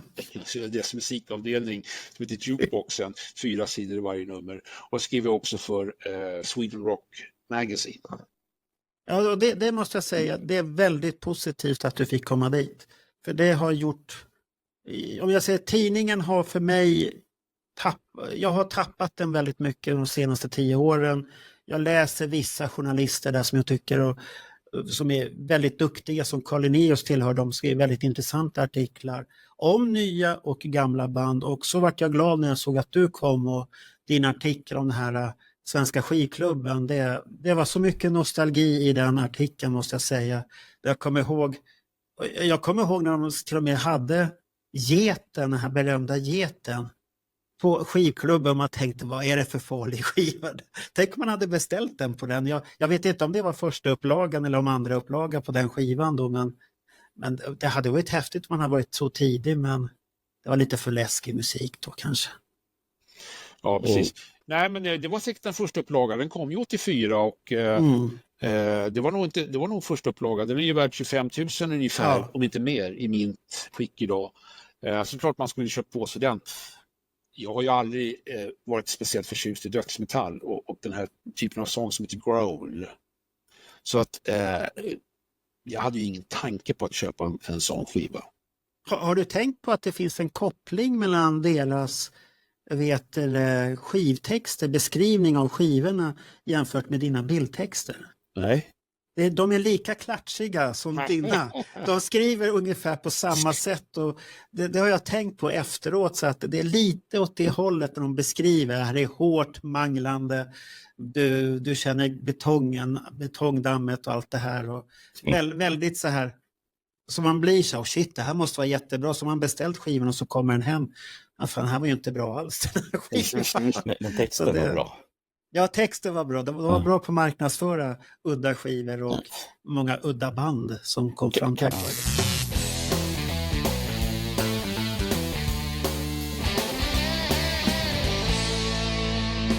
det. Jag är jättenyfiken på en liten bok den där, som kom 2010.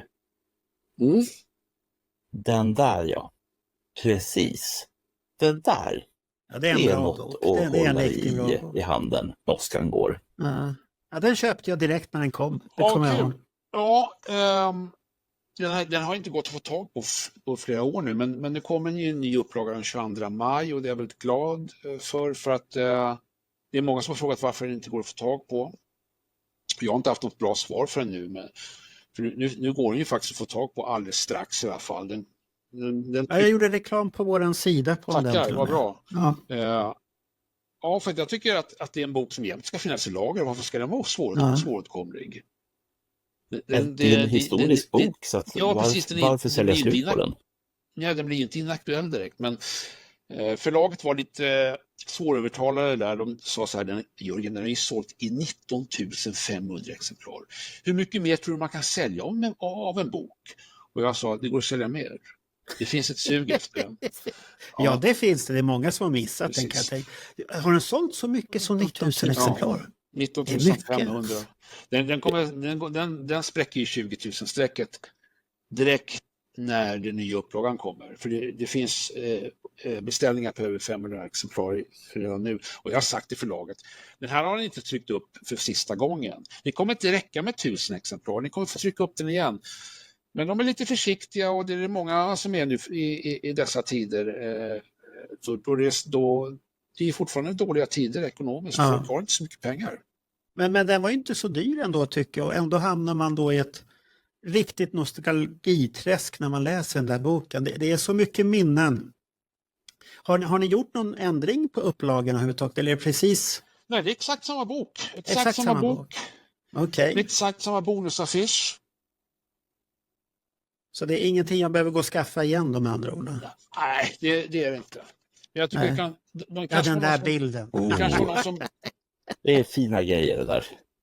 Fast den där är väl poster och inte okej, den är eller? Den är från 1976. Vi hade ju AC/DC så mycket tidning, så jag tyckte, ska vi ha en stor affisch på någon från AC/DC, ska vi ha den här bilden på Angus Young som Hans Hartwig tog 1976. Så de står och låtsas pissa mitt i Stockholm, Sergelfontänen. Det är en sån klassiker, det är den man vill ha på väggen.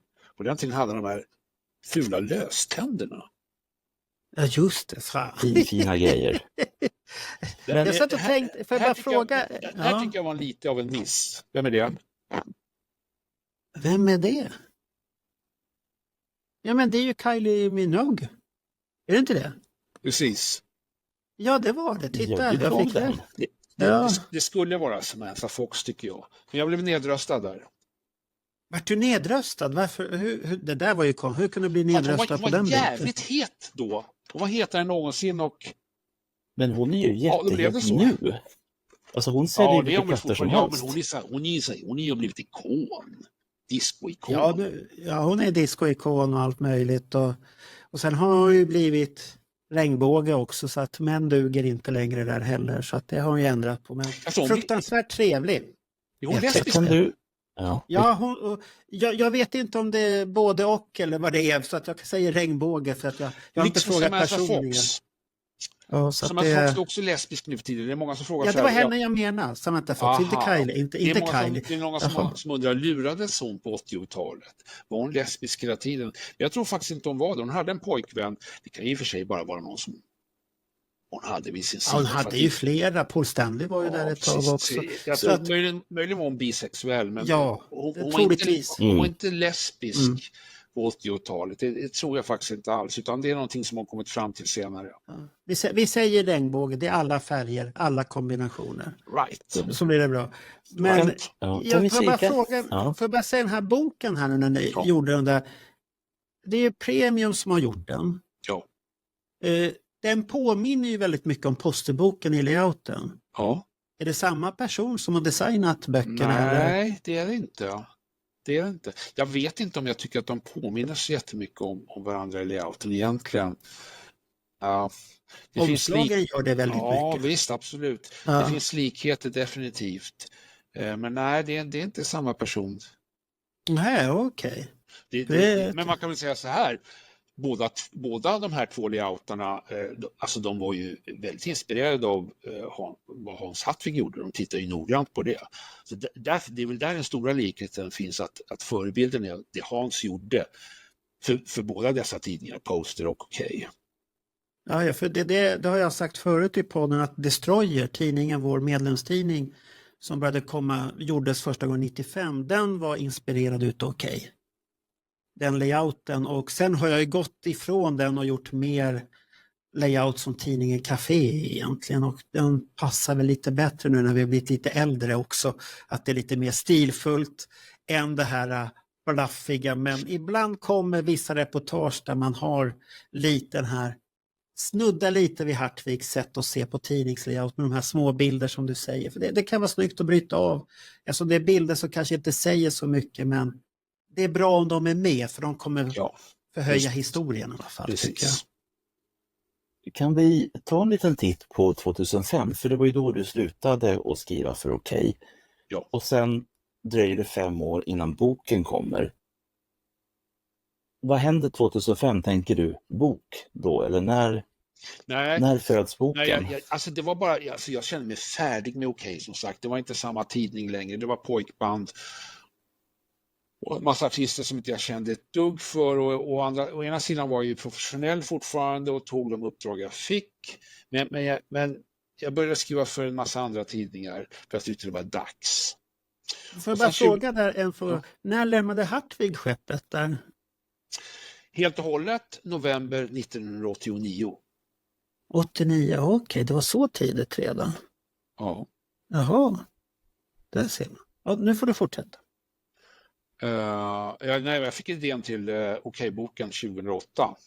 Men då ville inte Premium Publishing ha den, för de trodde inte på den. De hade haft ett möte, de var 3 stycken, de hade haft ett möte och så skulle de diskutera om Jörgens idé om en Okej-bok var bra. Och så har de kommit fram till att 80-talet är inte nostalgi ännu. Det var vad de sa till mig, att de kommit fram. Jaha. Jag frågade, under vilken sten har ni levt den sista tiden? 80-talet är jättehett. Nej, det är inte nostalgi ännu och därför går det inte att sälja en sådan bok. Jag blev skitsur och tyckte att jag tänker inte tjata in en bok hos ett förlag som inte vill ha den. Så jag slutade tänka på det. Sen våren 2009, alltså drygt ett år senare, så ringde förlagschefen upp till mig och sa, jag vill att du gör boken. Ja, och vad är det som har fått dig att ändra dig? Och där har Hans Hartvig varit uppe på förslaget och sagt så här, det är shit bra idé för fan, Okej bok, och ingen finns som kan göra den bättre än Jörgen. Vad fan tvekar ni för? Så det var Hans som gjorde att boken faktiskt blev av. Och det gjorde den då 2009, 2010. Det tar ju ett tag, det är över 1000 bilder i boken. Och det är jag som valt ut alla bilder ur detta jättearkiv med bilder från Hans Hartvig, Göran Lindsjö, Ulf Magnusson och så vidare och så vidare. Och så skulle jag skriva alla texterna. Så i oktober 2010 blev det klart och då träffade jag Bernt Månsson för första gången på länge på releasepartyt på Bryggarsalen här i Stockholm. Den platsen känner jag till väldigt väl. Ja. Där träffades vi allihopa. Ja, du var ju sketfull den kvällen. Du ska protestera? Nej, det ska jag inte. Det är bara för att det är du som säger det, Jörgen, så vågar han inte säga någonting här. Jag satt och tänkte på det där att du vart nekad där, för det var väl ungefär som när vi gick upp och presenterade Kiss i Sverige-boken, om du har sett den. Ja, jag vet att han har tackat nej till den. Vi var där och han tyckte idén var snygg och alltihopa, men han tackade nej. Och jag vet inte om han ångrar sig, för att hade vi haft den hjälpen så hade det nog varit en större upplaga och vi hade nått ut till en mycket, mycket större publik. Men vi har ju sålt slut på alla ex och sånt där. Och man vet ju aldrig vad som händer i framtiden, för nu har vi ju Kiss historia färdig. Så att den borde ju uppdateras ändå, boken, om man säger så. Så att man vet aldrig. Ja, precis. Mm.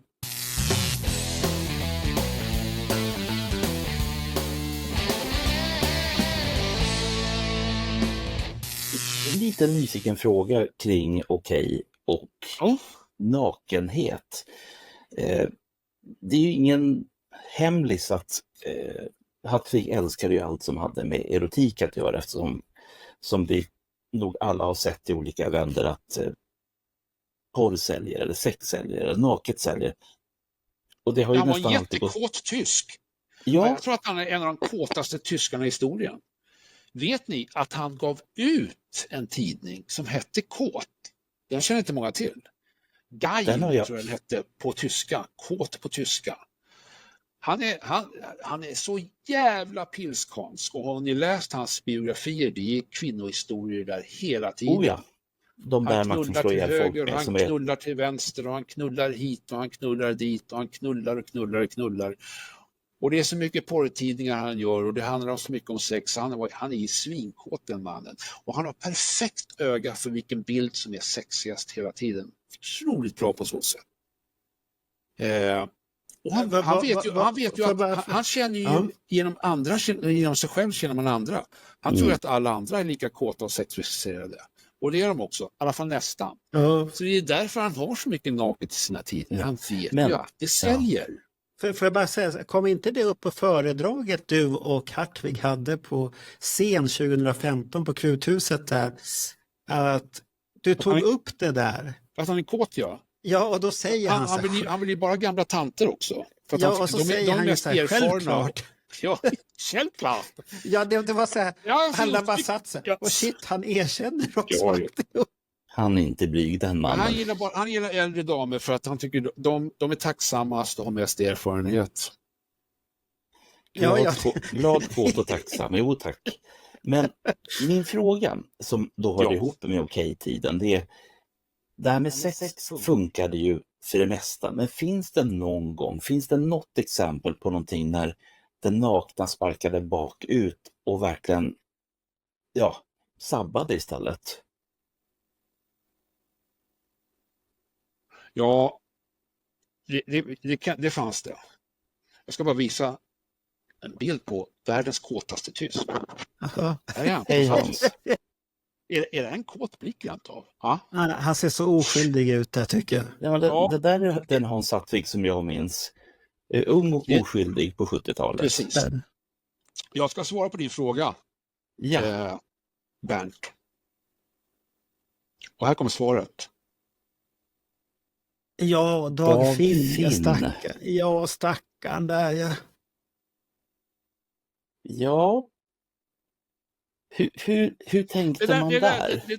Alltså, återigen, det är någonting som folk pratar om än idag.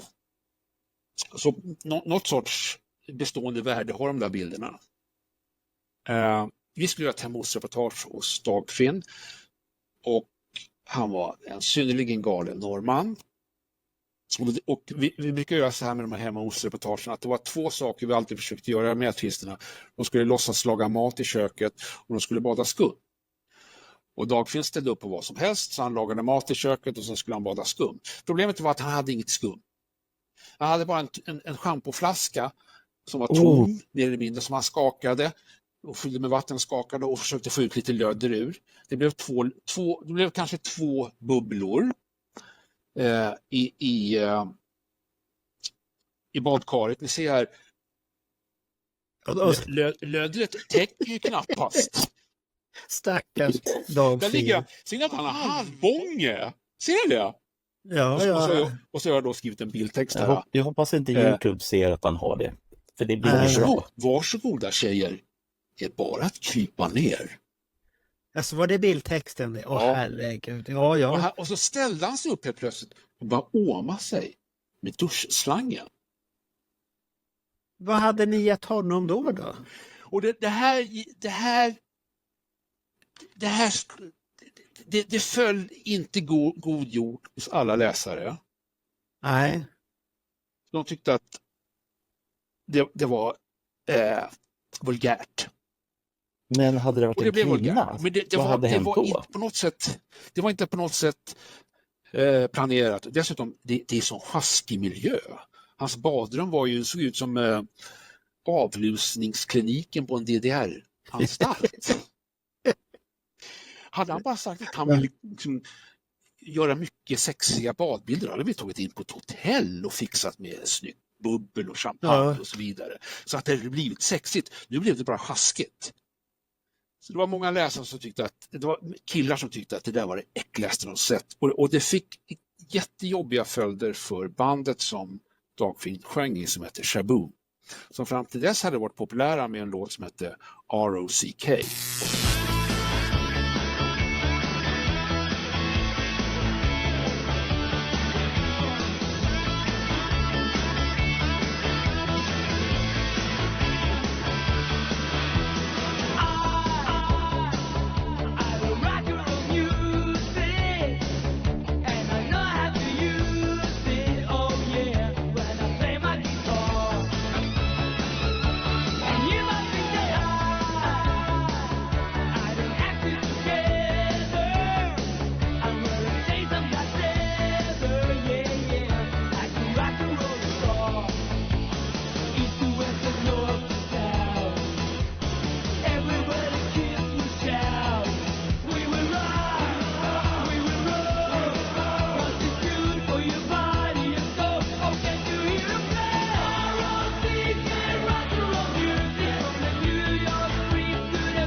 Tre andra låtar som också låg rätt högt på tracks. De var populära, skivan sålde guld och så vidare. Så kom de här bilderna ut och plötsligt så när de turnerade så fick de flaskor och snusburkar och allt möjligt kastade på sig från killar som tyckte att det var ett äckligt band som skulle ta deras tjejer. Och Dagfinn var en äcklig bög och så vidare och han skulle få en flaska i huvudet. Nej. Så P.O. Thyrén berättade att, som var basist i gruppen, att det blev så jobbigt att turnera för att man fick hela tiden stå och läsa av publiken för att se när nästa projektil skulle komma. Och de blev sparkade av skivbolaget. Fick visserligen ett nytt skivkontrakt med ett annat bolag sen. Och ja, de fick så mycket negativ feedback från de där bilderna och det blev osämja i gruppen. Och populariteten den bara rasade. Och även fast de fick ett nytt skivkontrakt och gjorde en skiva som hette Let's Party, det blev alldeles speciellt stort igen. Och efter det så upplöstes gruppen så att man kan säga att de här badbilderna på Dagfinn, det var början till slutet för Shaboom. Och det var ju absolut ingenting som vi ville åsamka gruppen. Men det blev så här att han ställde sig upp och åmade sig med duschslangen och tyckte att det var jätteroligt efter att han har sagt att jag förstod inte att de här bilderna skulle tryckas. Det förstod han ju visst, Dagfinn. Jag gjorde det hemma hos ni gjorde ju en sån här artikel på David Lee Roth också. Ja, men där var det snygga, läckra bilder. Jo, men det är ju samma koncept. Kan han ha blivit inspirerad? Var den före Shaboom-artikeln? Ja, det var före. Det var före Aftonbladet 1984. Ja. Kan han ha blivit inspirerad av den artikeln? Nej, det tror jag inte. Men Dagfinn har sagt att han blev den stollige norrman han blev genom att läsa de tidiga numren av Okej i Norge. För Okej var en ganska stor tidning i Norge. Den såg som mest 10 000 exemplar där borta.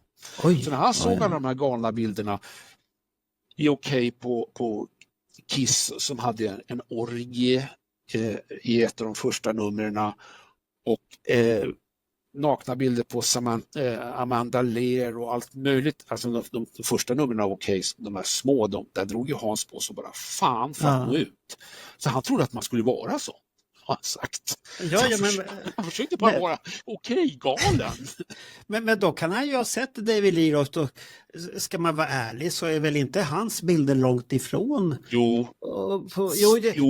De är väl lite snyggare på ett sätt. Den där bilden, nu ska du inte överdriva, ta bort den där. Alla bilder är ju sådana. Men tänk på den där. Alla bilder är ju sådana. Okej. Jag ska inte försvara Dagfinn här nu då. Men jag satt bara och tänkte att fick ni samma gnäll på när ni gjorde David Lee Roth att det kom folk och skickade brev och tyckte att det var upprörande då? Nej. Eller var han för stor rockstjärna för det? Nej, men det var smakfulla bilder. Jag försöker hitta dem. Det här är mycket mer smakfullt. Ja, inte när han sitter vid stranden där. Den är väl lite diskutabel. Han tar sig inte åt könsorganet. Han är Nej, inte nej. naket. Han juckar inte med en duschslang på en DDR-anstalt. Det här är snygga bilder på en snygg kille. Jo, men det är ju åt samma håll. Ja, jag kan inte hålla med om det. Dagfinns bilder är vulgära. Hur många år är det emellan? De här är inte vulgära. Det är en kille Nej, men hur som... många år är det emellan?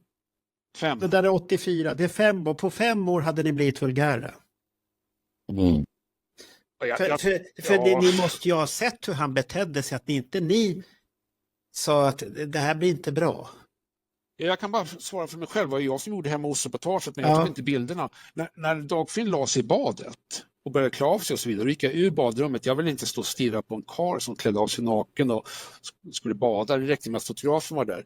Jag såg inte bilderna. Nej. För Hans gav mig ett färdigritat uppslag och sa skriv bildtexter. Och jävlar blev det så här. Ja, då var det förvånad. Då Hans sa så här, nu får tjejerna någonting att titta på också. För tjejerna, de har klagat på att varför killarna tittar på Samantha Fox och Sabrina och massa andra lättklädda killar, tjejer. Varför får inte vi tjejer titta på lite lättklädda killar? Nu får de här, nu ska de få se här. Nu blir det lättklädda nakna bilder på Dagfinn. Okay. Problemet var ju bara att de var vulgära. De var inte sexiga och läckra. Jag tror ingen tjej gick igång på de här bilderna. Men tyckte Hartvig att det var en skandal med bilderna då? Nej. Han tyckte det var helt okej. Det var läsarna som inte förstod det bara. Ja, han gillade ju när det blev lite uppståndelse. Och, för att som tidningsmakare, och det gäller egentligen vad man än gör, det sista man vill är att det man gör bara passerar obemärkt. Då vill man hellre att folk ska tycka att vad är det här? Hur kan man? Och fy och hemskt. Det är därför Melodifestivalen är så stor. För att folk tycker att vilken dålig låt. Och hur såg den ut? Och hur kunde någon gilla det här? Om liksom allting bara var lite lagom sådär, då skulle inte Melodifestivalen finnas. Så Hans tyckte att det var roligt att folk pratar om det här. Ja, han ville skaka om. Ja, Så att jag tror han var rätt så förberedd på det där också i sådana fall. Som du säger att han inte tyckte att det var väl ingenting att diskutera det här. Jag tror inte han förstod att han skulle förstöra för gruppen på det där sättet. Nej, det tror jag nog ingen hade räknat med. Nej. Den är ju väldigt konstig och det som ändå blir intressant. Ibland blir det konstiga reaktioner så att man inte förstår det. Men de måste ändå ha haft en enorm genomslagskraft under de här åren också. Ja, absolut. 84 var ju toppåret. Då sålde det där numret med Louis Herreys, nummer 1084 tror jag det är, 155 000 exemplar. Och undersökningsföretaget Orvest då gjorde en marknadsundersökning som visade att 500 000 svenska ungdomar läste okej. Och det var ju hela målgruppen. Det var hela målgruppen. Det är tidningshistoria. Det hade inte hänt tidigare och det kommer aldrig hända igen. Att man går hela målgruppen. Ja, men det var ju så stort på den tiden. Ja, för att Okej var ensamma. Ja. Vi var de enda som tog ungdomskulturen på allvar. Det var inga andra som skrev om Kiss eller Motley Crue eller Samantha Fox eller V, tv-serien, men V, det var ju inte bara musik i Okej. Det var ju också tv som V och Nord och Syd och sådana tv-serier och filmer, Dancing, Dirty Dancing, Flashdance, filmen G och så vidare. Det var ju bara vi som skrev om sånt. Inga andra svenska medier tog ju de där företeelserna på allvar. Så filmen G kommer jag ihåg, där hade ni ju här Nils Jensen som skulle bli stor. Ja. Han var ju med där i filmen. Jag vet inte om det hände så mycket, men han var väldigt ofta med i tidningen ett tag. Ja. Han var också väldigt mån om att vara med okej. Han skulle kunna bli stor om inte han hade gjort så knepiga, konstiga skivor som ingen ville lyssna på. Okay. Han ville egentligen inte vara gullig. Det där han visste inte riktigt på vilket ben han skulle stå. Han ville inte vara gullig, han ville vara konstnärlig. Å andra sidan var den enda tidningen som brydde sig om honom. Så han gillade UK på så sätt. Därför kan han i alla fall någon uppmärksamhet från svenska medier.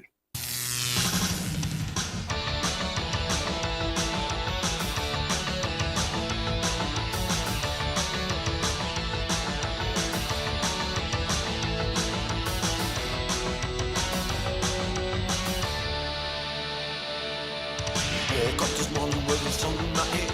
I went to the kitchen where I live in my bed. Radio was playing the same old song. Everything in my head turned on. Living in that daydream steam. Here it comes again. Here comes that same old stupid dream. And I'm just losing my time. Monday morning, silver sky. Clouds are heavy and the sun is shy. Traffic lights switch us from red to green. We all living in a big machine. Ordinary day. Ordinary day. It's a very ordinary day. Det fanns en till där i det här gänget och det är ju Jocke Schröder. Han vill ju inte heller slå igenom och bli stor. Han smet ju sen. Ja visst, han vill absolut inte vara med. Och sen blev han präst och han kände väl att det här med idolskap och ungdomsidol och så vidare, det var inte alls hans grej. Jag tror inte, han var inte alls förberedd på att G skulle bli en sån supersuccé som den filmen blev.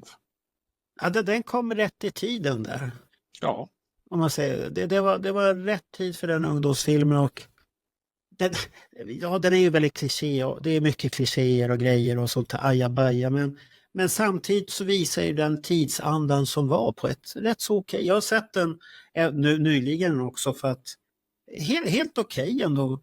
Och så där. Sen har den väl en liten bitter eftersmak som har kommit fram efteråt då, men då visste vi inte om den i alla fall. Men nu efteråt så finns det ju en bitter med Staffan Hildebrand och det där, men det behöver vi inte ta upp. Det får man googla rätt på själv i sådana fall, tycker jag. Jag tror att G framstår ju såklart som mycket klyschigare idag än det gjorde 1982-83. Men jag tycker mycket av de där klyschorna, jag såg också om det för ett tag sedan, mycket av de där klyschorna, det är det man skrattar åt och tycker är jätteroligt. Ulf Brunnberg gör ju en jätteklyschig manager som är någon sorts... en riktig gris. Ja, precis. Han är så grisaktig så man kan inte vara så där. Nej, så det går ju bara att skratta åt det. Jag tycker det är Ulf Brunnbergs roligaste roll. Ja. Och sen har du ju det här, vad heter bandet, Nürnberg 56 eller vad, ja precis. Jag tror att det är Nürnberg 47. Ja, Nürnberg 47 och de sjunger ju en låt där och jag har aldrig förstått att de sjunger. Är det hundarna brinner eller ugnarna brinner? Nu vet jag inte ihåg jag tror att det är hundarna som brinner. Men jag hörde den första gången att det var ugnarna som brann. Jag tänkte fan vad radikalt. Det här var ju ett hårt band och de skulle vara så här. Och det är lite konstigt att den här publiken går igång på de här piskorna och allt det här. Och sen det här backstage-klippet där när han håller på det, Lick My Shiny Boots och allt det här konstiga. Väldigt så här är livet och det är tristess på rockbussen där. När man åker hem, det händer ingenting, alla hatar varandra. Och det var ju ett fungerande band där. Undrar vad de tyckte egentligen att spela in de där scenerna på det sättet. Så att det kan ju inte visa bandet egentligen hur det var. Precis. Det var Reeperbahn som var det. Ja, det var Reeperbahn. Syntbandet, ja precis.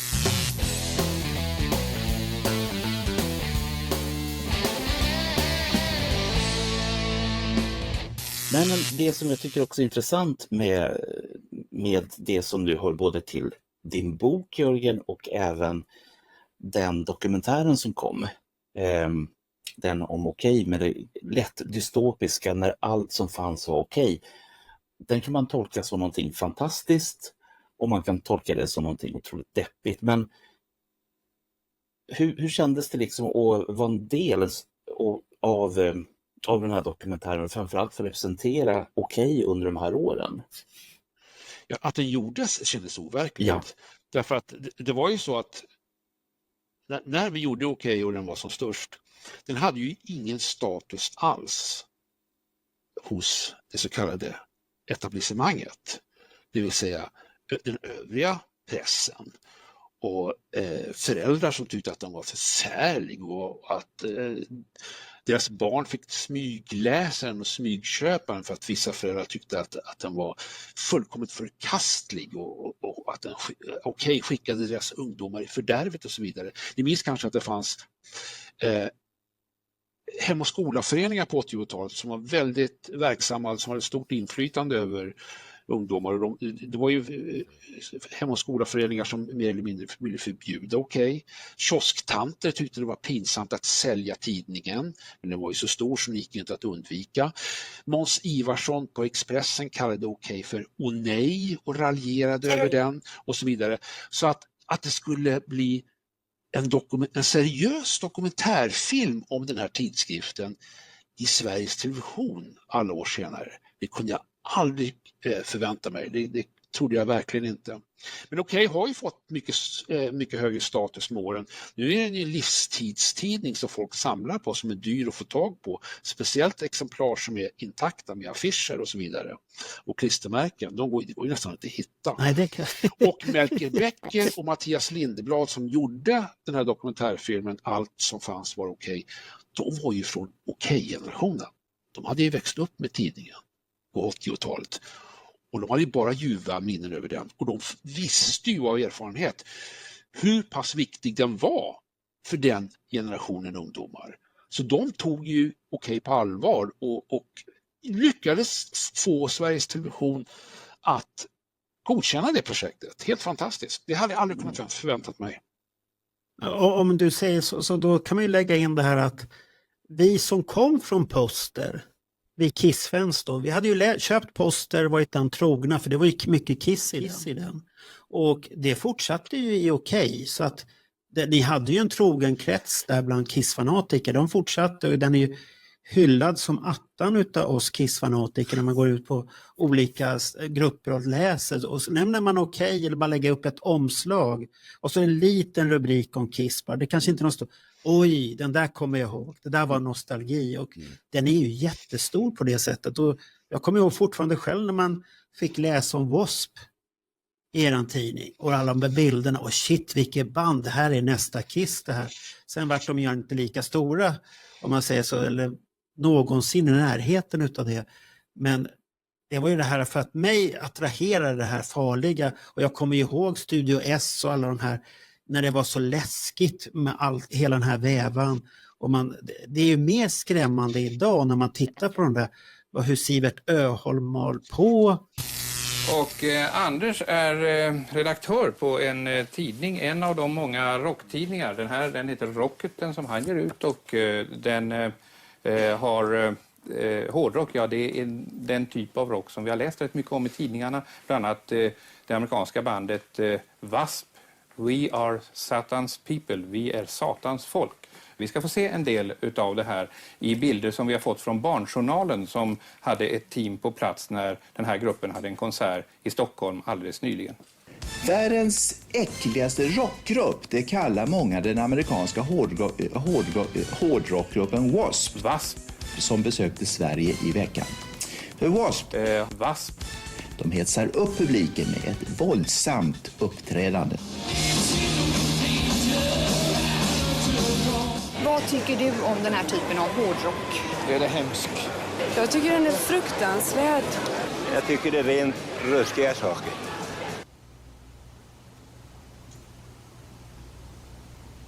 Den målgrupp som man har här, det är faktiskt så här unga killar. Vad heter den? Olle. Köper du eller? Nej, det finns en som är lite äldre. Kommer vi åt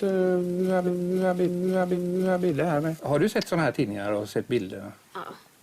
I din artikel så går du in på den här fräcka showen där Blackie Lawless skriker I fuck like a beast. Och där han frågar som betyder? Knulla som en bäst. Som ett vilddjur? Ja, som ett vilddjur. Staffan Hillman. Du har ju också ett ansvar som journalist. Vad är det för ideal som du vill påverka de här ungdomarna till? De blir påverkade av din tidning. Kommer ni att skriva om till exempel den 17-åriga pojke i hamnstaden North Porch som för 2 veckor sedan dödades i ett samband med sån här satanistisk hårdrocksorgie som han hade där. Blackie Lawless heter en av dem. Han är alldeles nyss utsläppt ifrån fängelse i New York kan vi säga. Och den andra killen som spelar i den här gruppen, han blev avskedad på grund av fylleri från sin förra arbetsplats. Och den tredje fungerade som gigolo innan han var sångare eller musiker i den här gruppen. Där får vi stanna för ikväll och tack så mycket Anders och Monica Malmgren som får avsluta det här med en dikt. Varsågod. Gud som haver barnen kär, se till mig som 13 är och som vart på rockkonsert. Fula gubbar på en scen, rått kött käkar de och ben. Vrålar som besatt om sex, om hur djurets lustar väcks. Men jag fattar inget alls, när svärdet klyver flickans hals. Det står ej i Lukasbrevet, att de har såklingor i skrevet. Vart jag mig i världen vänder, blodet syns från deras händer. Så Gud, igenom 1000 watt, hjälp mig nu när det blir natt. Vasp. Jag tycker han är den skrämmande grejen där helt och hållet. Och de här programledarna, hur de försöker leta upp någonting som inte finns och är skrämmande. För det är ju ungdomskultur. Och det har ju funnits i alla generationer ungdomskultur. På olika sätt. Mycket av de där programmen, Studio S och Motorsågsmassakern och Svar direkt med Sivert Öholm. Det har ju visat sig att mycket av det de gjorde det var ju riggat. Den här flickan som läste den där dikten, hon ville ju egentligen inte göra det. Hon hade inte skrivit den heller. Och de här gamla pensionärerna som gick ut på stan och frågade vad tycker ni om W.A.S.P.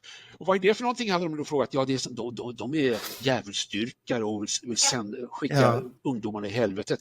Och då säger den här farbrorn då, ja, jag tycker det är riktigt ruskiga grejer. Han vet ju inte vad han pratar om. I rutan så stod det som att Kiss var något, eller W.A.S.P. var någonting helt fruktansvärt. Ja, han är ju en klassiker. Han är ju en klassiker, den där äldre mannen där. När de frågar om där, vad tycker det var bättre förr. Ja, och Stivert Öholm, han intervjuar någon 5-åring i publiken där. Brukar du läsa sådana här tidningar? Och det är uppenbart att den här 5-åringen, han vet knappt vad det är frågan om. Så han säger, nej, det är så riggat och det är så mycket, det är så fusk och det är så förkastigt så att man undrar hur kunde SVT som ska vara opartiska överhuvudtaget godkänna någonting sånt här? Ja, men det är ju det SVT:s stora problem att de är opartiska men de har väldigt svårt att vara för att de säger ju att det inte är så men det är ju bara att se på de anställda många gånger åt vilket håll de är politiskt. Och då blir det ju rabalder och då blir det ju så, du hejar ju på sådana som är på högersidan som Jimmy Åkesson som tycker att man ska lägga ner SVT som jag tycker är en urlöjlig idé. Titta istället igenom hur ser programtablån ut. Och samtidigt så tycker jag väl att SVT är väl bra att de har de här udda programmen som inte finns på alla andra ställen. Ja visst. Och de värsta avarterna på SVT, de har ju försvunnit. Ja, det har blivit mycket, mycket bättre på den biten. Jag tänker på en grej nu när vi pratar om Sivert och Anders. Historien var ju att de hade först gått till Hans Hartvig och Hans Hartvig hade sagt nej tack. Men vi kan ta ett jävla shitprogram och dra åt helvete. Jag vet nog vad fan ni är ute efter. Jävla idioter allihopa. Och han hade ju rätt. Ja visst. Han slog igenom på en gång. Ja. Han hade stött på så många sådana människor redan under sin tidningskarriär. Så absolut inte. Men nej, fy faskotta. Det hade varit intressant om Hartvig satt i den stolen istället för Tegner. För han var ju liksom nästan till oskuld på den tiden. När det gäller, han hade ju aldrig blivit utsatt för den här typen av drev överhuvudtaget, Anders. Utan han var en god pojkscout som gick dit. Ja, det är klart att jag kommer att försvara oss. Men han har ju sagt, Anders, också att han vart ju bjuden dit för att han hade varit en ny tidning. Och han hade skrivit om det här bandet, du ska komma hit och förklara tid. Sen var det någonting helt annat, det var ett drev mot honom istället då. Att du skulle vara särskilt illa behandlad. Jag var inte illa behandlad, jag var ignorerad. Nej, det beror på dålig tv-allmänbildning hos dig själv. För du borde ha satt dig in lite grann i... Det vet jag inte riktigt, Sivert. Om jag kommer till tv i Göteborg och aldrig har gjort tv... Är jag förväntad att sätta mig in i hela systemet? Du är 23 år, du jobbar på... Jag bad att få prata med producenten och jag fick inte det. Nej, du fick säkert prata med någon annan. Jag fick inte prata med någon. Jag satt i det där rummet och väntade tills det var dags för mig att gå upp och sätta mig i stolen. I så fall gjorde nog redaktionen fel om du inte fick prata med någon. Det kan jag köpa, va? Det som jag vände mig mot ganska kraftigt och som jag tror lite sköt det här i sank för din del, det var ju det här att du plockade in så mycket märkliga, besynliga människor som 6-åringar som inte kan läsa och som så tydligt inte hade exponerat för W.A.S.P. annat än några minuter innan sändning när pappa hade visat upp en bild på dem. Det var farbror med hatt, det var den söta tant Dagny som satt där. Det drog ju lite ett löjets skimmer över hela alltihopa. Jo, det? Ja, men det är en efterhandskonstruktion du gör nu. Nej, vi såg det precis där. Eller hur? Jo, det är väl Han var syndabocken. Det är du som har gjort allt. Och stå där med en nystartad tidning och tänka nu får jag lite gratis reklam på bästa svenska kanalen som finns. Och så fick han inte det. Och det var väl det med Hartvig med sin erfarenhet hade, som Jörgen säger, han såg igenom det där. Han visste vad de här är bödlar som bara är ute efter en syndabock. Och risken är väl om Hartvig hade öppnat sig för mycket så hade de aldrig sett det där programmet överhuvudtaget. Nej, men om han hade suttit i den här stolen, då hade vår nutidsrockhistoria sett helt annorlunda ut. För Hans hade bitit ifrån. Han hade kunnat argumentera för sin sak så är det stått härliga till. Alltså han hade verkligen gett Sivert en match. Oj, ja. Men de här programmen som skulle vara skrämmande, de hade ju bara en annan effekt på oss ungdomar. Det var ju bara att vi var ju ännu tokigare och skulle ha tag på alltihopa. Ja, naturligtvis. Han gjorde hårdrocken och W.A.S.P. en stor tjänst. Visst gjorde han det, absolut. Och Boogeyman och Motorsågsmassaker, jag hade aldrig hört talas om dem. Jaha, finns det sådana filmer? Och så gick man och hyrde dem, jättedålig och inte ett dugg skrämmande som jag tyckte då. Sen har jag väl tyckt att Motorsågsmassakern efteråt är mer den första versionen. Den är lite läskig för jag vet inte om de här gestalterna som är med där, är de på riktigt eller är de skådisar egentligen? Fast egentligen, för ni pratar om Motorsågsmassakern, men egentligen så är det Verktygsmördaren med Cameron Mitchell som var med i vilken serie då? Familjen Cartwright. Han var ju the handyman där. Så han var ju med och var Verktygsmördaren och bultsaxade ihjäl sexiga unga kvinnor. Så att, men det var ju bara mer anhängare och det var väl det som hände med rocktidningarna där också, att de fick ju bara mer läsare. Så att det... Ja, absolut, men återigen då, Okej hade ju monopol på W.A.S.P. och Motley Crue och Kiss och så vidare. Så var man intresserad av de grupperna, då läste man Okej, för det var den enda kanalen till information om de där banden. Det var bara där man fick bilderna. Och naturligtvis gjorde vi de här grupperna ännu större än vad de, framförallt i W.A.S.P.s fall. När Hans såg den första bilden någon gång tidigt sommaren 84 på Blackie Lawless med den där sågklingan mellan benen och blodiga köttslampsor, det gick han igång på en gång och sa, det här ska vara i tidningen. Han hade inte hört en låt, han brydde sig inte om hur de lät, men de där skulle han ha i tidningen. Så han skickade över syskonen Lindsjö som jobbade för Okej på den tiden, Göran Lindsjö, fotograf, Kristin Lindsjö, journalist, över till Los Angeles för att ta så mycket bilder och så blodiga som möjligt på alla bandmedlemmarna. Det blev ett stort reportage och det blev en artikelserie om varje medlem i bandet. Och det gjorde de så stora att de kunde komma till Sverige och spela, och då tog vi ännu fler bilder på W.A.S.P. De här bilderna med den nakna tjejen i klorna på gruppen, och Hans har lagt in censurflärpar över hennes tuttvårtor för att inte rätta upp föräldrarna och Hem och skola för mycket. Så allt det där gjorde ju W.A.S.P. ännu större såklart. Det är självklart att det var så. Ja, det påverkade ju mig så pass mycket att jag var ju på konserten sen i Stockholm. Och jag köpte ju det med hål och ull, för det här var ju nästa steg från Kiss, om man säger så, att det här var ju jättehäftigt. Exakt, ungdomar som du förstod att det här är bara en skräckshow. Ja, det är en skräckshow. Det är inte på riktigt. Det är det som Alice Cooper började med för 15 år sedan. Det har W.A.S.P. tagit till nästa steg. Det var inte för barn. Sivert Ölholm ville ha det till att W.A.S.P. var en grupp för barn. Det var inte för barn. 5-åringar ska inte se och lyssna på W.A.S.P. De ska läsa Bamse och lyssna på här kommer Pippi Långstrump. Men han ville ju inte förstå. Han ville bara göra, han ville bara frossa i moralpanik och göra bra tv.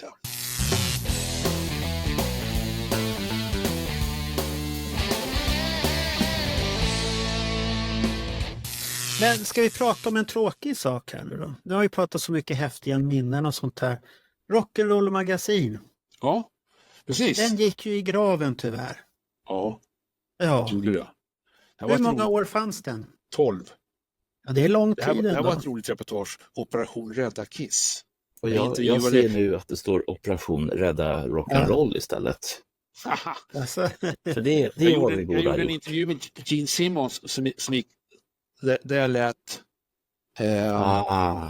snygga bilder där lät Nick Andersson i Helicopters ställa frågorna. Han tyckte att Kiss, de 2 senaste skivorna, Monster och Sonic Doom, hade blivit så dåliga. Han sa att den enda bra Kiss-låt som Kiss har gjort efter återföreningen, det är låten Psycho Circus, allt annat suger hästkuk. Men om jag fick producera och vara med och skriva en Kiss-skiva och dessutom spela trummorna, då skulle det bli mycket bättre. Så jag lät Gene Simmons svara på kritiken från Nick Andersson. Och mot slutet av intervjun så erkänner ju Gene Simmons att Nicke har vissa bra idéer. För Nicke ville göra en hård skiva i stil med Rock'n'Roll Over. Ja. Och Gene säger så här: ja, det är för sig en bra idé. Är du hans manager? Jag tyckte att jag hade försökt sälja in Nickes idéer så mycket. Ja. Precis. Ja, men vad känner du nu när den tiden gick i graven då? Hur känns det? Jag väljer att se det så här. Att jag hellre än att jag går omkring och är deprimerad och ledsen, så väljer jag att se det som att jag fick 12 år med en helt fantastisk tidning där jag hade jättestor frihet under ansvar i och för sig. Och det är inte alla som får. Och under de där 12 åren så har jag fått en massa idéer som jag inte hann göra verklighet av, eller ens hade chansen att försöka göra verklighet av. För jag gav så mycket om mig själv för den här tidningen, Rock'n'Roll Magazine. Jag var extremt lojal med den, gav allt, jobbade stenhårt. Nu har jag börjat sjösätta vissa idéer. Det tar lång tid, för i vissa fall så måste jag ha folk med mig. Men det ser positivt ut för ett par av de här idéerna som jag haft, men som jag inte hunnit med. Så om Rock'n'Roll Magazine inte gått omkull, då kanske jag aldrig hade hunnit ens försöka, haft chansen att försöka göra verklighet av alla andra idéer jag har. För jag har jämt idéer. Jag får jämt idéer. Det är min stora tillgång, just att jag har så lätt att få idéer. Så ni ska få se vad som händer här i framtiden. Vad är det som ska hända då? Ja, det ska hända både det ena och det andra. Men jag måste som sagt ha folk med mig. Är det svårt att få folk med sig då? Det kan det vara. Är det finansiellt eller? Ja, det också. Ja. Det också. Men jag börjar med att komma till Gantofta skivbörs i Skåne den 25 maj. Då ska jag lansera nytrycket av Okej-boken. Den klassiska Okej-t-shirten från 1984 för också comeback den dagen förresten. Den där, jag vet inte om ni kommer ihåg annonsen, det var en hårdrockare och en syntare som stod ihop. Så hade de Okej-t-shirten på sig och så stod det så här: en sak är vi i alla fall överens om. Den här t-shirten är helt okej. Jag såg det slut på en gång, men nu kommer det en nytryck nu. Och så ska Alex Bergdahl intervjua mig om Okej en hel kväll där då på Gantofta skivbörs. Och sen kommer det nog följa mer saker än så. Ja, det blir ju perfekt som kommer intervjua dig, för han tillhör ju den generationen. Exakt. Som har haft annonser till och med. Generationen. Och sökt vänner via den och alltihop och sånt här. Så att han och Carl Linnaeus har ju träffat varandra tack vare Okej och sånt här. Så att det är lite häftigt på den sidan att höra. Så att det är roligt. Men alla andra idéer, är det hemligt fortfarande eller? Jag tycker det är helt patetiskt att prata om saker som inte har hänt eller som inte det är inte klart ännu. Nej. Vad leder det till? Blir det du är inte som jag att jag bubblar, jag vill ha ut det. Jag vill komma, kasta ut lite godisbitar så att folk är beredda. Ja. Jag kommer göra det när det är dags. Då gör det dags, okej. Det låter bra det. Men du har ju kommit tillbaka till Sweden Rock, eller det är kanske första gången du är på Sweden Rock? På 00 och början av 10-talet så jobbade jag för den tidningen också. Du var där, okej. Alltså Rock'n'Roll Magazine kom till av en sån slump. Så jag plötsligt var jag involverad i den. Och det är en sidohistoria, det behöver vi inte dra nu, men det är en slump det kom till, kan man säga. Så då hann jag inte skriva mer för Sweden Rock Magazine. Då. Men nu är jag tillbaka. Och jag har intervjuat Bernt för en lång artikel om gamla svenska fanklubbar som chefredaktören Martin Karlsson, han tycker den är så bra så han tycker den ska vara en omslagsstory. Problemet är med en omslagsstory att då får det inte finnas någonting som händer just då som är jätteaktuellt. För att om Bruce Dickinson släpper en skiva, då får han omslaget. Släpper Judas Priest en skiva, får de omslag. Bjuder Tony Iommi i Black Sabbath på ett hemma hos-reportage för han omslaget. Så artikeln som har legat klar sedan i februari, den knuffas bara på framtiden. Det är jävligt. Vad är det för fanclubshistoria ni tar upp där? Vilken period? På den tiden då folk hade fanklubbar, det fanns inget internet och folk som brann för sitt band ville missionera om bandet. Och vad gjorde man då, Bernt? Man startade en fanclub, skulle det svara. Startar man fanclub som man inte riktigt klok i huvudet, men det är en annan historia. Det är en annan sak, men det var det man gjorde på den tiden. Bernt skötte Kiss Army, Jörgen Holmstedt skötte Thin Lizzy fanclub, Anders Tengner skötte Runaways fanclub, Olle Östergård skötte Status Quo fanclub, Richard Averdal skötte Van Halen fanclub och så vidare och så vidare och så vidare. Vi kände ju varandra allihop där i Stockholmstrakten, vi som var fanclubspresidenter som det hette. Det var ju ständigt sådana här nördiga frågor som till exempel, vad tycker ni i era tidningar? Hur får ni ner priset? Och vad har ni tryckt ner? Man jagade ju alltid ett tryckeri som då kunde helst trycka riktigt snygga tidningar i offset-tryck för en vettig penning. Man hade ju inga pengar. Jag gick i förlust på min fanclub. Hur designade du tidningen på den tiden då? Klippa och klistra. Är det klippa och klistra och gnuggisar och skit? Ja. Och herregud vad jobbigt. Herrejävlar. Fy fan skotta vad jobbigt. Det var ett fruktansvärt jobb. Allt det här är ett hantverk. Bilderna ska rastreras. Och så har jag ramat in dem med gnuggrammar. Och så har jag gnuggat här Three Musketeers som de hette när de var på turné här i Sverige sommaren 83. Och då har jag lagt in TH från Thin Lizzys logotyp för att vara lite extra rolig. Ja. Så du gjorde ramarna till och med de här jävla linjerna som fanns på den tiden? Kolla vad töntig jag såg ut på den tiden. Här är min bild till ledaren. Den Jörgen känner jag igen. Ja, precis. Jag trodde så här att då ska man ha slips och skjorta och stå och luta sig mot skrivmaskinen. Men det ser ju seriöst ut det där. Jag måste fråga dig Jörgen. Blev det en IBM skrivmaskin med kula till slut? Det fick jag aldrig svar på. Nej, det var ingen kula, men det var en jättebra skrivmaskin som det såg ut som texten var satt, alltså inte bara skriven av en skrivmaskin, att den var satt av ett tryckeri. Ja, den såg snygg ut också. Så snygg. Ja, det var en snygg font från början då. Är det där skrivet med skrivmaskin varenda jävla spalt? Ja. Och så har du vaxat och haft det? Vaxat? Vad är det för lyx? Vad gjorde du då? Använde du bara lim då? Ja. Och Herregud. Titta, De som kolla inte min- vet, jag kan ju säga, jag gör ju tidningar så att jag vet ju vilket hantverk du har gjort på den där. Och jag skulle inte vilja byta med dig för 5 öre. För det där är skitjobbigt. Alltså vi har Jörgen, jag, Olle, Rickard Averdal, Anders Tenger, alla vi. Jag får ju någon sån här obehaglig ångest när jag ser de här, för jag vet dels så mycket tid Jörgen har lagt ner.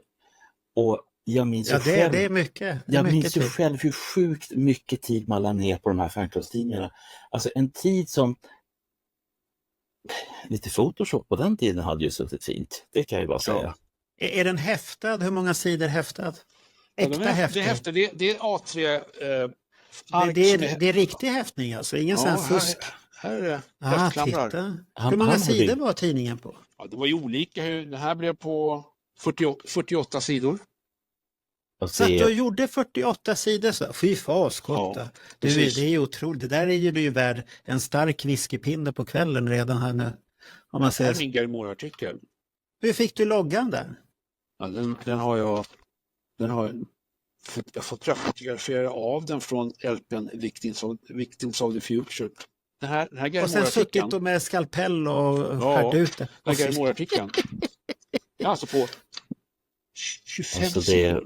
25 sidor om Garmore. När du tänker tillbaka på den här tiden, Jörgen. Hur stor font har du? Hur stor, är det skrivmaskinstorlek? 10 punkter eller vad det brukar vara på en skrivmaskin? Jag skrev ut det här på skrivmaskin. Ja. Och sen gick jag till tryckeri och bad dem dra ner spalterna till 75%. Aha, förminskar de? Okej. Jävlar. Hur gjorde de där svarta fläckarna där då? Det där? Ja. Har du suttit och duttat med tusch där och bara lagt in? Stängt här då. På sidorna. Och sen har jag då klistrat in spalterna efteråt då? Aha, okej. Alltså det här snyggt. Väldigt snyggt jobbat.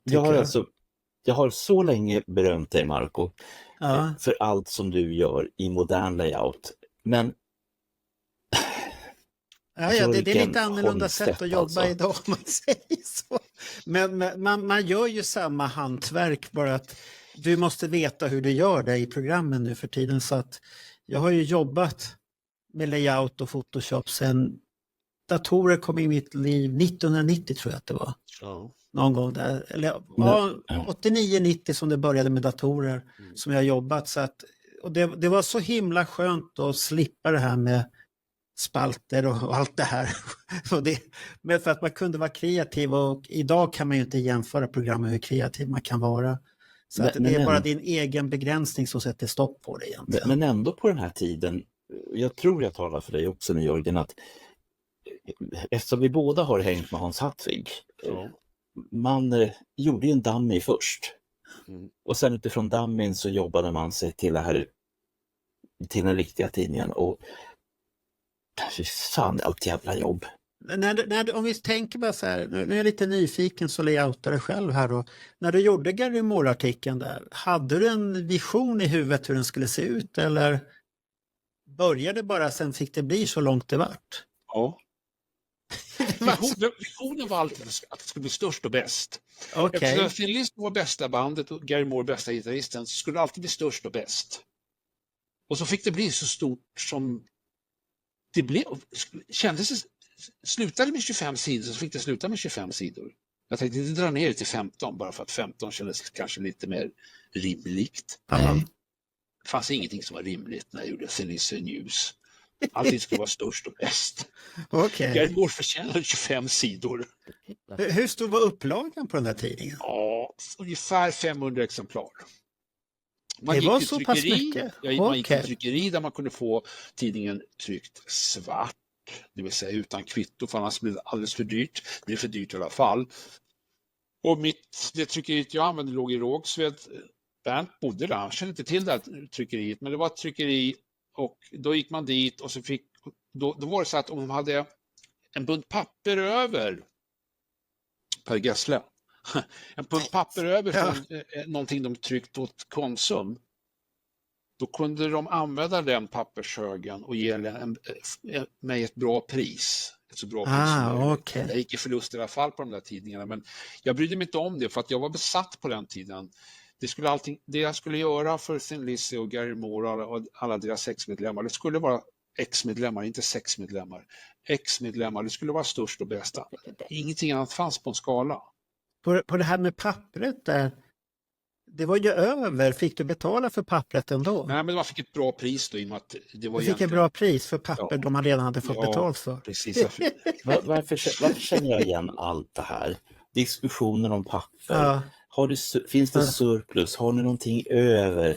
Har ni dittan? Har ni dattan? Vad kan jag få det för? Jag har inga pengar, jag är pank. Alltså jag känner igen allt det här, fast vi inte ens...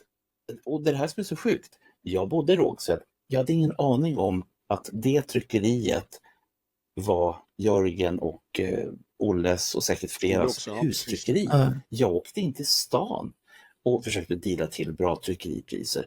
Jag hade bara behövt rulla ner för backen ner till... Ja, det är inte alltid man vet. Nej. Vi tyckte det här med det där också. Vi fick rätt bra priser. Men jag stod också som du Bernt och nästan grät och sa jag har inte så mycket pengar. Tills tryckeriägaren där, han var en fördomsfull gubbe. Han sa så här: är du av judisk härkomst? Han tyckte alltså att jag var snål som en jude. Det sa han? Ja, för att kanske var lite skämtsamt sagt. Men jag tyckte att jag alltid skulle pruta på priset.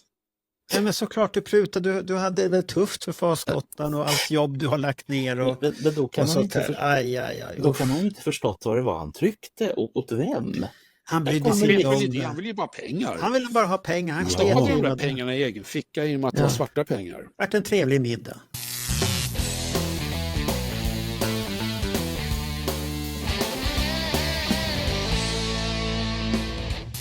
Vad betyder Kiss för dig? Kiss betyder väldigt mycket. Inte bara rent musikaliskt. Jag tycker ju liksom nästan alla andra att Kiss var en helt fantastisk grupp, till och med Love Gun. De har gjort bra musik efter det också. Det enda riktiga nedköpet tycker jag är Carnival of Souls. Kiss har ju alltid varit bra på att hänga på trender, om det varit pudelrock eller AOR eller disco eller vad det nu har varit. Men när de hängde på grungen där och gjorde en skiva med nedstämda gitarrer och sånt, det var det värsta jag har hört. I övrigt så tycker jag att det är en helt fantastisk grupp. En av de grupper som betyder mest för mig, absolut. Inte lika mycket som Thin Lizzy. Men karriärmässigt så jag minns lika mycket att tacka Kiss för som Thin Lizzy. För att det var det där med Steve Baslow och hans skvaller om Ace som gjorde att jag kom in på Okej.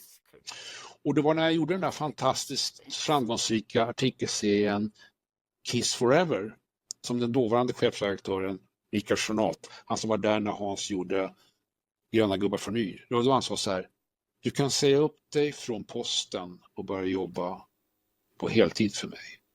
För han var så extremt nöjd med den här artikeln, Kiss Forever. Så jag har jättemycket att tacka Kiss för. Inte bara för de musikaliska kickarna som de har gett mig i de åren, utan även karriärsmässigt. Så jag är väldigt tacksam gentemot Kiss på så sätt. Jag tycker det är en helt fantastisk grupp. Och jag tackar dem för att de gav mig en karriär. De gjorde legacyn för dig där, att början på alltihop.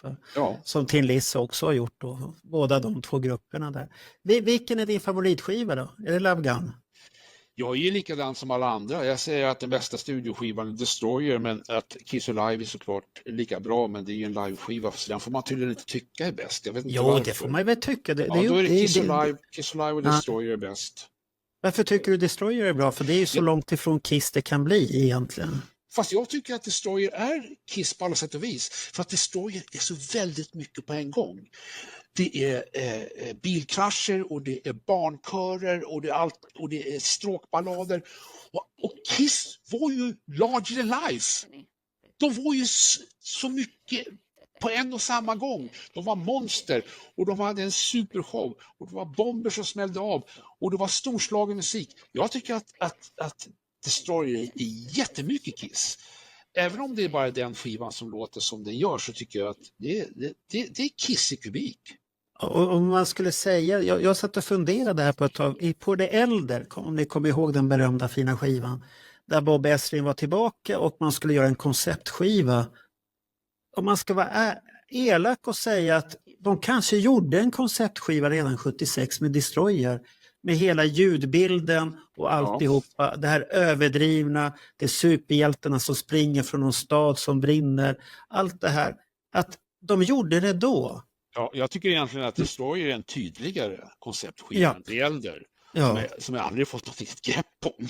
Nej, för den har ju en perfekt start och sen har den här perfekta avslutet med här konserten som tonar bort och de säger samma sak igen och sånt här. Den är nog perfekt koncept. De gjorde det redan då, men de verkar inte själva ha förstått det riktigt. Nej, och det brukar vara med Kiss många gånger, att de förstår inte riktigt vad de själva har gjort så bra. Men så är det rätt mycket i populärhistorien. När du pratar om den här ljudbilden, Jörgen, när du pratar om den här ljudbilden, så har man gjort en grej ganska nyligen med Destroyer.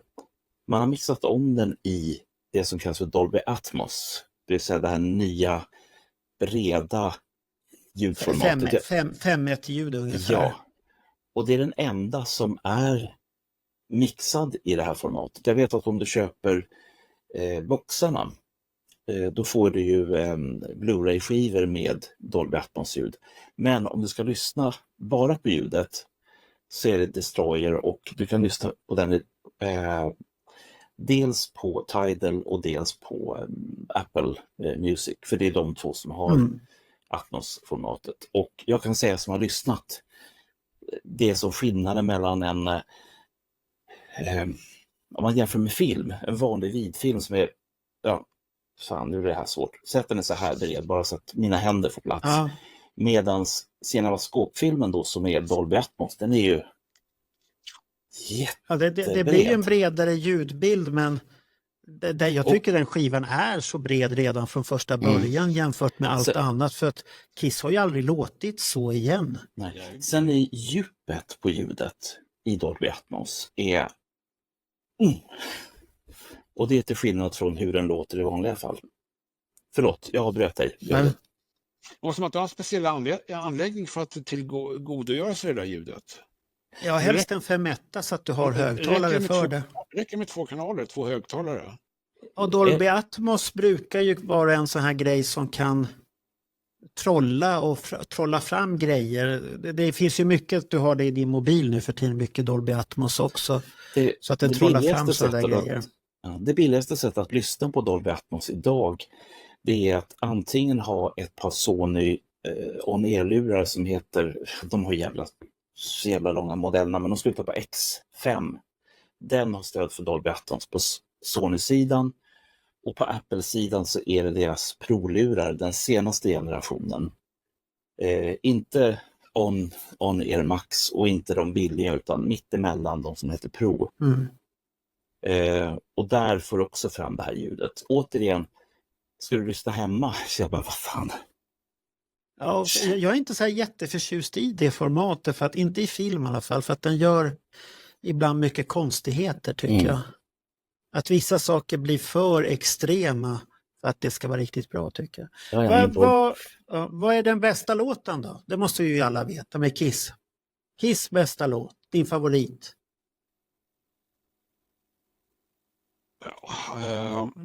Ibland får jag den här frågan om Thin Lizzy, och alltså när det finns 25 låtar som är lika bra, och så är det med Kiss också, hur ska man då kunna välja en? Det är den här du tar med till öde ön. Detroit Rock City. Ja, det är rätt så vanligt var för många igen. Men det är ju en bra låt, det kommer man inte ifrån. Marco, jag trodde du skulle fråga. Vilken är din favoritlåt och varför skulle du välja Love Gun till att ta med till den här öde ön? Jag trodde du skulle ställa den frågan, men det gjorde du inte. Nej, det skulle jag inte ställa, för att det är det. Vilken period föredrar du? Är det gamla originalperioden? 73 till 78. Jaha, innan de här dumheterna börjar där då? Ja, det är dumheter. Ibland är det ju dumheter. Ja. Men det känns mer som ett homogent hårdrockband, till och med Love Gun. Och sen så kom ju då Double Platinum var ju en samlingsskiva. Men Kiss Live 2 tycker jag också är en jättebra skiva. Så fram till och med 78 tycker jag att Kiss var ett helt fantastiskt hårdrockband. Jag förstår att de ville utvecklas och testa på lite annat senare i karriären. Det är ju nästan alla band. Och så brukar de hitta tillbaka till det som är deras egentliga jag. Och det kan man väl säga att Kiss också gjorde. Fast de blev ju aldrig riktigt lika bra.